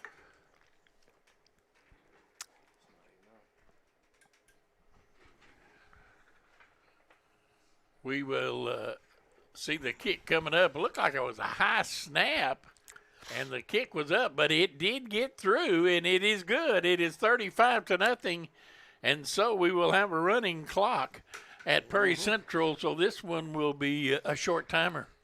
McGoffin and Prestonburg's all tied up. 6-6. And yeah.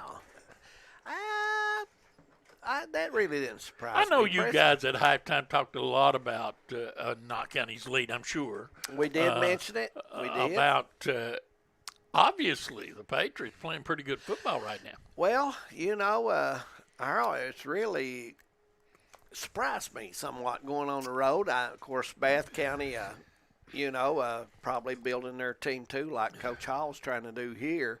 But I've been impressed. The recruit, I thought Sloan has been a big impact in this game. The receiver, I mean the quarterback. He's throwed it out, Harold. He's laid it out for his team, and it sounds like Combs has had a big Combs. Weinberg has played Smith. Good defense, and Smith has been special at wide receiver tonight. He's had 3 big catches. West, is that correct? Yeah, 3 big catches tonight, Harold. There was a kick off for the Commodores, returned by Johnson, and it looks like with a running clock, the Jaguars will have the football at the 33-yard line. Harold, what game will Hometown 24 carry next week? We'll let you decide. It will be Hazard and Breathitt County is one game, and Knott County will play McGoffin County, and we'll decide sometime during the week. Well, we thought we'd leave it up to you. Well, I appreciate that, but that's above my pay grade. Well, I think the station man would listen to you on that. As a handoff and sweeping to the right. Josh Cornett, he's a pretty easy guy to get along with. Sometimes he can get mad at me every now and then. Well, we don't pay no attention to him when he gets mad. But he and I down the years that I've been here, we butted head a few times, but I always let him think he wins. I know where you're coming from. No, I got to say he's been one great person to work with. Probably as good as I've ever worked with along the lines of boss and employee. Yeah. And I'm being the boss and he the employee. No, but that's it's not a bad place to be, Hometown 24, Harold. It's a pretty good group of guys and people. We have been, you and I have been fortunate. After you came aboard and started working with me, we have done about, 2 or 3 girls' state tournament games, and we've done a couple of boys' state tournament games, and we've done some outstanding We have. We did a 5 overtime marathon in the girls' championship game. Keith Baker and Jeff Honeycutt didn't want to go home. So we've had the privilege of being around some pretty interesting contests down through the years. And you know what? We've got a pretty good audience. Out all the time, and people hollers, what game's on tonight, where you at, and Harold, they really enjoy it. Well, we are happy that they enjoy it. Absolutely. 35-0, 8 minutes and 20 seconds remaining on a running clock. Looks like the fog's starting to clear out a little bit. And it's going to be pump the football away time for the Jaguars. Coming out there with a punt, pretty good-looking punt. Hits and will die at the 37-yard line. And so the Commodores will have it back one more time. 7:52, clock will continue to run. Next week, you said we'll have 2 games on. Yeah, right. Bo and John. Mr. Hicks. Mr. Hicks. McGoffin County leading Prestonsburg 14-6. They will be in Hanman next week. Is that the Gingerbread Bowl? I don't it is think not.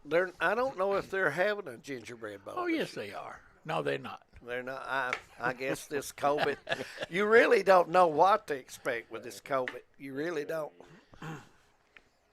So, at any rate, we will have Knott County Central next week as well as Hazard and Breathitt. So, I tell you, Bo, you're going to have a good game next week, either which one we do. I don't think it matters. Bo, listen, if you want next week, if you're all doing the game, it's tight and it's tough, and you need a break, and their game is not, we'll be glad to switch. Switch with right in the middle. We'll just. Hey, there is a gingerbread bowl. I knew that, but Josh was in my ear saying, no, they're not. And I think Wes put him up to it. He is the boss. He is the boss. And sometimes you like to let him think that he knows what he's talking about. I thought David so was I the was boss. going to go ahead and give in to him, even though I knew better. I thought David was their boss, and Josh was just a team member. No, Josh is the boss. Oh, okay. I always thought Josh was a team member. I don't see David enough to know. Well, Commodores with it is 7 minutes to go, third quarter, and right up the gut they go. And new running back in there for the Commodores is number 15.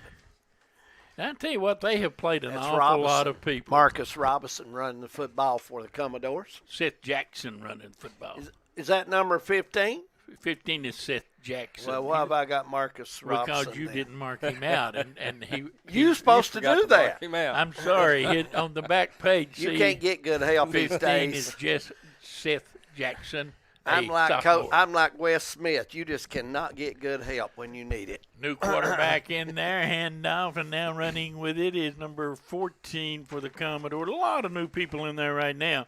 That's Connor Combs. I look for the Commodores to use this right here for the young kids to. We was talking about it early, Bo, that this second half, and Wes had mentioned it near the end of before the whistle show at halftime. I look for Coach Dixon to really put a lot of young kids here all the way across on the line, and his running backs, his wide receivers, give these young kids some experience.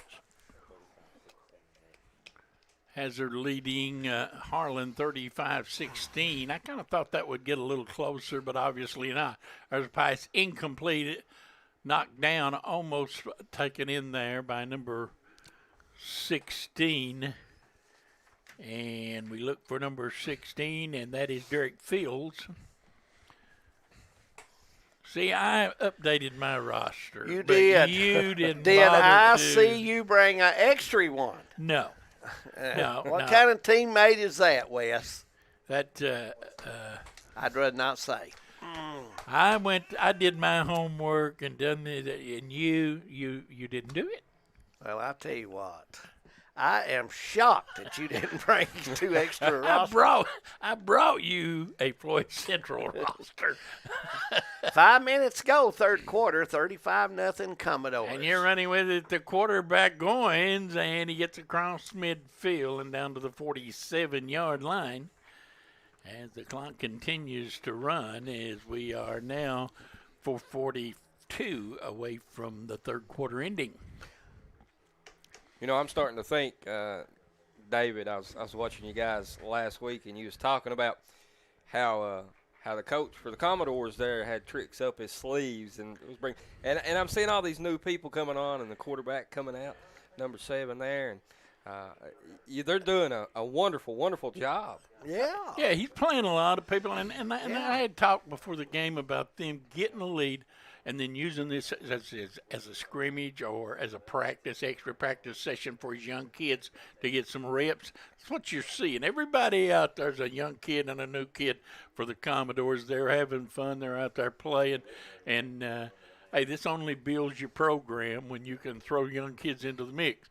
Now, in the case of Floyd Central, that's all they got is young kids. And Coach Hager is going to have to grow his program, and these kids that are freshmen and sophomores, in a couple of years they'll be a competitive football team. But they're just, he's going to take his lumps.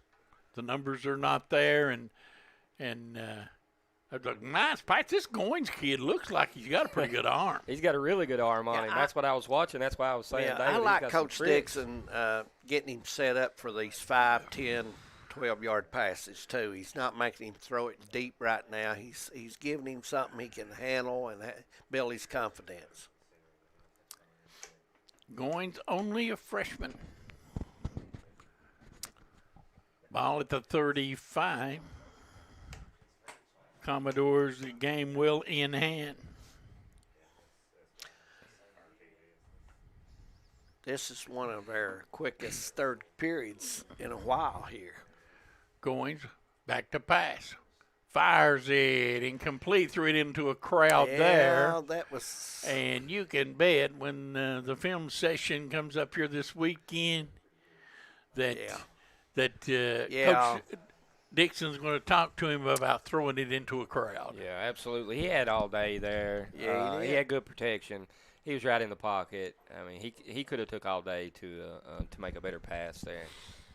Well, he had on the left side, he had his receiver set, but didn't go that way, didn't see him. Handoff up the middle and down close to first down yard. He's going to be about a yard short.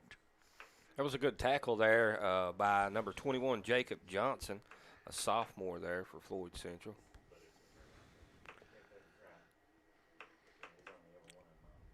Perry, all new jerseys.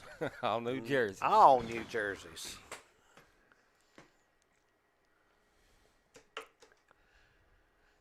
I've noticed 73 has moved over to play center for the Commodores. Goins, as a flag comes in, that's an obvious hold over there on the left tackle. That's Neese. Number 72. Playing center. And our good buddy down in Breathitt County on Route 30, David Ritchie. David Ritchie. He is the man, and Harold, he's always. Where is David? Has he survived this COVID? He has survived this COVID. I think we saw him back during the regional tournament. We did. He came up. Came up and said hello. But he's not. I don't think he's been attending the game. He may start back this year, but now last year I don't know. What about Earl? Is Earl? Earl, I've not seen Earl since COVID started. Earl Stevens, our buddy down in Jackson. Henry B, I have saw him. He's been at some games. There's a kick, and it hits and picked up, and running with it is Floyd Central. Hard to pick up the number there. Those gold numbers on white shirts don't stick out very well. They don't stick out good. Look like number 45. Makes it a little tough. 15 seconds and counting to end the third. I think you'll see the end of the third quarter And we'll head to the fourth with the Prairie County Central Commodores leading Floyd Central 35-0. We'll be back.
If you look at these three guys, which one of these will be the Commodores' You got on the right. The guy on the right is a future tackle. No question. No question. All right, the one in the middle is a linebacker.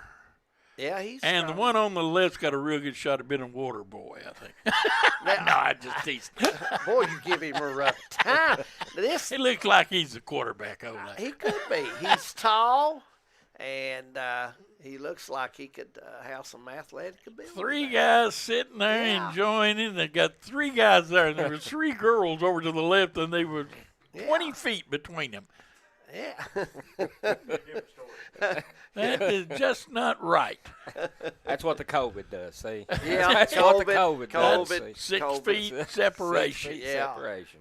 And we need to tell our cameraman they need to scan down through the to get a shot of the Commodore cheerleaders. I've had requests to show the cheerleaders at Prairie Central, and we'll try to get a shot of those in just a little bit. There's Martin running with him. Started the game at quarterback, playing running back now, and he's all the way up to the 45. Nice run for him. A good block there. Helping him out, his teammate, number 61, James Lewis.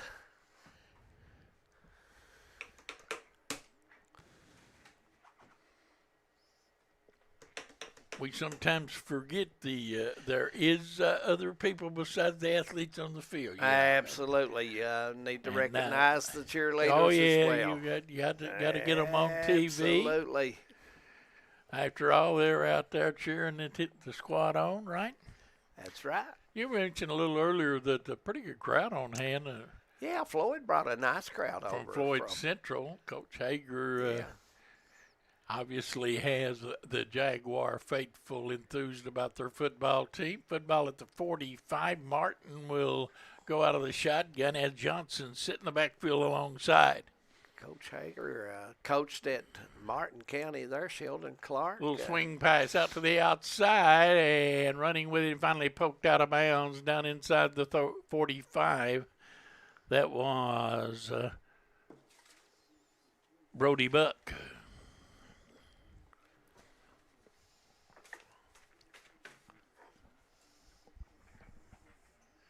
Boy, you're right. There is a nice contention of fans from Floyd Central. That and, you know, the Commodores made the short drive to Hazard. Yeah, not a bad ride at all. And Commodores always a nice crowd. We still get pretty good crowds at Eastern Kentucky high school football. And really Johnson running hard. Takes 2 or 3 to bring him down. Late flag comes in. Somebody may have gotten a hold of a face mask. Let's wait and see. Looks like they're going to stop the clock at the penalties. I thought that continued to run, Harold Mullins. Not against penalties, evidently. They stopped it on penalties. And I was right. It was a face mask. So that's going to be a big mark off for the Jaguars. Here we go. Now you talking about an award-winning cheerleading squad right there. Absolutely. An award-winning cheerleading squad from Prairie Central. How many they got there? Can you count that high? 1, 2, 3, 4, 5. And they're waving at the crowd. Yeah, they got them on TV. 19. Now, there's 19 mamas that are happy. And they are happy that we got their daughters on TV. And dads are happy as well. That's exactly right. And the cheerleaders, of course, they acknowledge us, give us a wave, and we'll hopefully get back down to see Perry County again real soon. Why, yeah. Always good to go down to Prairie Central. Good atmosphere, and I wonder, you got a lot of pool down there, Prairie Central. Well, I don't know about that now. 21-6 Bobcats. You got a lot of pool down Bobcats trailing. With the administration at Prairie Central. See if you can get them to install a elevator to get us up to the press box down there. Do you realize how far above the playing field that press box is? And once you get past 35, that like we are both past 35, it's kind of tough to walk up that high. So can you help us out here? I can tell you right now, John Jett will not spend no money on the elevator. I know him. It will not happen. Clock running, 7:55, and Floyd Central with their deepest penetration, and now new quarterback in there, Colt Shelton, the freshman, with his first snap, gets a couple of yards. Right before that, Harold, they had a penalty, a false start on Floyd. Cost them some yardage, and that's not what you need. And you're that close to the goal line. They want to get on the scoreboard. Obviously, they're not going to win the football game, but kids need to get on the scoreboard. Make them feel good about themselves. A freshman in there at quarterback, and it's the wishbone behind him, hands it off, and trying to get to the outside with a little bit of running room inside the 20, and down to the 18. And that was Jordan Sammons. So a lot of new names both ways. Oh, yes. Both coaches getting some experience to these younger kids, freshmen, sophomore, getting them ready for the next time out. Last report we had, Knott County was leading Bath County. Hadn't heard an update on that. Here's a handoff, and Sammons again met in the backfield, lowers his head inside the 15 and down to the 14 he goes. I think the big surprise out of all the football games tonight, I have to say, is the Hazard-Harlan game so far. I picked that from the start. Did you really? Wes, where are you? I was all over that Hazard game from the start. For some reason, I do not believe that. No, I tried to tell him. Oh, okay. Timeout on the field with 6:13 remaining in the fourth quarter. Commodores 35, Floyd Central nothing. We'll be back. No matter what town or community you live in, there's a Tim Short dealership nearby. That's because our family of dealerships are dedicated to serving the folks throughout Eastern Kentucky. Our employees are your friends and neighbors, helping to support the local economy and provide safe and affordable transportation to everyone that shops the family of Tim Short dealerships. Our entire inventory can be found with a click of a button at timshortautogroup.com. Visit us online and join the thousands of customers that took the short drive to satisfaction today. TVS Cable has everything you need to stay entertained. Video services with all your favorite channels and local sports on Hometown 24. Ask about digital voice service for home and business. High-speed internet so you never fall behind in a game. There's something for all ages. We've got you covered. Sit back and enjoy everything TVS has to offer. Stay connected with TVS.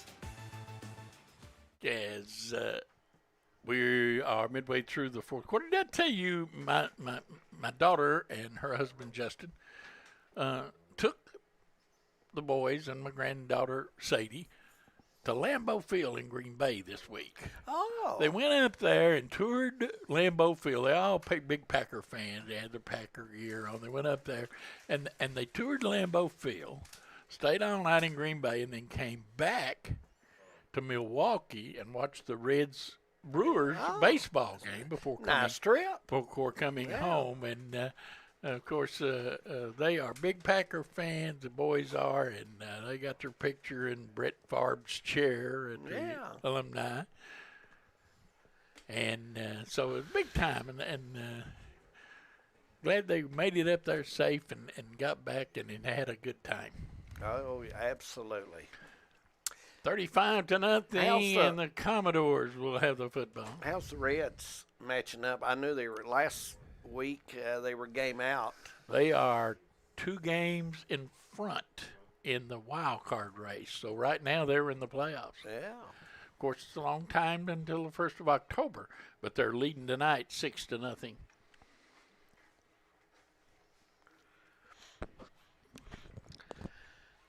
Penalty on South Floyd as we get ready to Floyd Central.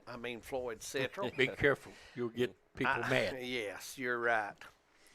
There's a bad snap, and Goins goes back and will fall on it at the 4-yard line.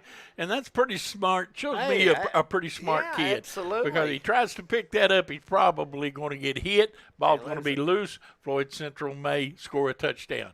He was smart enough to fall on the ball. Play another play. Yeah, that was a good job.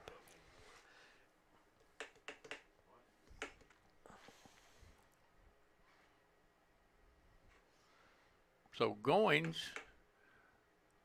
Boy, last week's game we've seen a lot of in punt situations. We've seen a lot of bad snaps. There's another bad snap. This time they pick it up and get out of the end zone with it to the 10, and a fumble goes out of bounds. It looks like we're going to have a push in the back on number 5 of the Commodores. That was Seth Jackson carrying the football there, and they lucky to get away with that. Yeah, absolutely. And down to 3:47 to go on the running clock, and the Pro-Mart flag blocking the back against the Commodores. That was number 5. Do you have his name? Number 15. 15? I thought it was number 5. It was 15, Seth Jackson.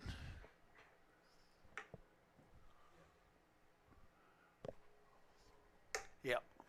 5 for who? It was number 5. Number 5 for the Commodores. I was talking about who was carrying the football. Yeah. Seth Jackson was the one that was carrying the football there for the Number Commodores. 5 was Evan Eversole. Yeah. So, young man played grade school at Emolina last year. Had a big tournament. And now is a Commodore playing football for the Commodores, number 5, Evan Eversole. And he got flagged on that play there, 2:48 to go. Goins, back to pass. They coming after him, fires it a long way across the field and nobody home. Somebody ran the wrong route or Goins just threw it away. Both receivers turned up field. I thought one of those was supposed to come back. Yeah, you could definitely see that one of them was supposed to cut back there. I'm really impressed with number 7. Goins is doing a really good job. I believe that he's got a good arm on him, for sure, watching him pass. Looks like back to punt number 8. Am I seeing that right? That's like Eldridge. Yeah. Commodores will punt it away, 2:05 to go clock running. And it looks like Floyd Central will get one more opportunity to put some points on the board. Pretty good kick there. And it will be touchdown at the 47-yard line. And so Floyd Central will have one more opportunity. Clock running at 1:35. I want to tell everyone to join us next Friday night for high school football, and we will probably have 2 games lined up. One on Channel 24, one on Channel 25. That way you can David and I will be on one. You can always switch back and forth. Hicks and Hammonds will be on the other. And you people that don't like David can look over and watch the other channel. And the ones that don't Bo's like a me good can feller. watch it. Yeah, Bo's a good feller. Yeah, I'm a good feller when I'm asleep, what my wife tells me. Hand off and hit in the hole and wrestled down is It looked like number 25, Buck. Yeah, looks like we've got time for one more play as the clock runs, maybe two if Coach Floyd Central never really threatened to get on the board. Their offense obviously needs a lot of work. Yes, they have to grow up some, and I'm sure they will. A young football team. And look at Perry. I thought they keep improving, Harold. They've got good strength, and we'll see how it keeps going for them as they continue to work hard. Final 20 seconds, and let's see if we'll get another playoff. Doubt that they will inside 10 seconds. The Commodores will see their record go to 2-0 on the season, while the Jaguars will drop to 0-2. They do get one play away, and running with it up the right sideline, cut back and driven down on the last play of the game at the 12-yard line. That was the longest play from scrimmage for Floyd Central all game long. Final score 35-0. Our Alice Lloyd College player of the game, and we'll have to pick one from the first half. I would say Miller probably. He probably set the tone early. Interception, had some good runs. Yeah, I think he would probably be our Alice Lloyd College player of the game for the Prairie Central Commodores. And as they go across to shake hands, you see on the field just how many players PCC has as opposed to Floyd Central. Yeah, PCC, Coach Dixon Harrell is going down there and doing the things he done in Hazard, Bo, and he's been successful where he goes, and he works extremely hard, him and his coaching staff. An easy win tonight for the Commodores. Bo, appreciate you dropping by. Best of luck with you and Mr. Hicks as you start your career here at Hometown 24, and you guys will have your first game next week, I believe. Absolutely, yeah. Next week, I think we'll be on Channel 25. Like David and Harold said, if you don't like us, just tune in to 24 and listen to that's David right. and Harold. I'm sure somebody ought to make you happy. Somebody ought to make you happy. Absolutely. But I'm excited. I'm excited to get in with you guys, and it's a good thing to be part of the team. Appreciate y'all. Well, we're glad to have you, Bo, and I know the fans always like to have an extra game too. If one game is getting out of hand, they always like to have another game they can pick up, and maybe one of those teams is their team. So, Harold, it's hard to beat high school football. It really is. Commodores a winner tonight, 35-0 over the Floyd Central. For Bo Hammond and Dave Adams, I'm Harold Mullins saying thanks for joining us for high school football live here on Hometown 24, our Bank of Hyman game of the week. Next week, two games on tab. Hazard will play at Breathitt County. McGoffin County will play at Knott County Central. Check all week long. Check on our Facebook page to see exactly what game will be on what channel. Until then, for my teammates, I'm Harold Mullins. Thanks for joining us. Good night, everyone. I believe in Kentucky. I believe in Kentucky. I believe in getting your hands dirty. I believe the best recipes are never written down. I believe in fried chicken, cornbread, and soup beans. I believe in the cards. I believe in cats. I believe in insurance coverage that helps you sleep at night. I believe in always carrying an umbrella. I am Kentucky. I am Kentucky. Contact Derek Bowling, your Kentucky Farm Bureau agent in Hazard. Since 1954, Heinemann Funeral Services has been part of this community. When your family needs someone who cares, Danny Terry and his staff are here to help. During your family's time of need, they are a helping hand through every step of the process, from services to monument and to your loved one's final resting place. Celebrating over 50 years proud service to the community, Heinemann Funeral Services. Being in an accident can leave you feeling vulnerable and lost. You need a lawyer who will fight for you and be there by your side the entire way. What I believe is that with trust and collaboration, we can get you the justice that you deserve. Go to KyleSHall.com right now to schedule a free consultation. I'll review the details of your case and get you back on your feet. Don't navigate the legal system alone. Get me in your corner right now.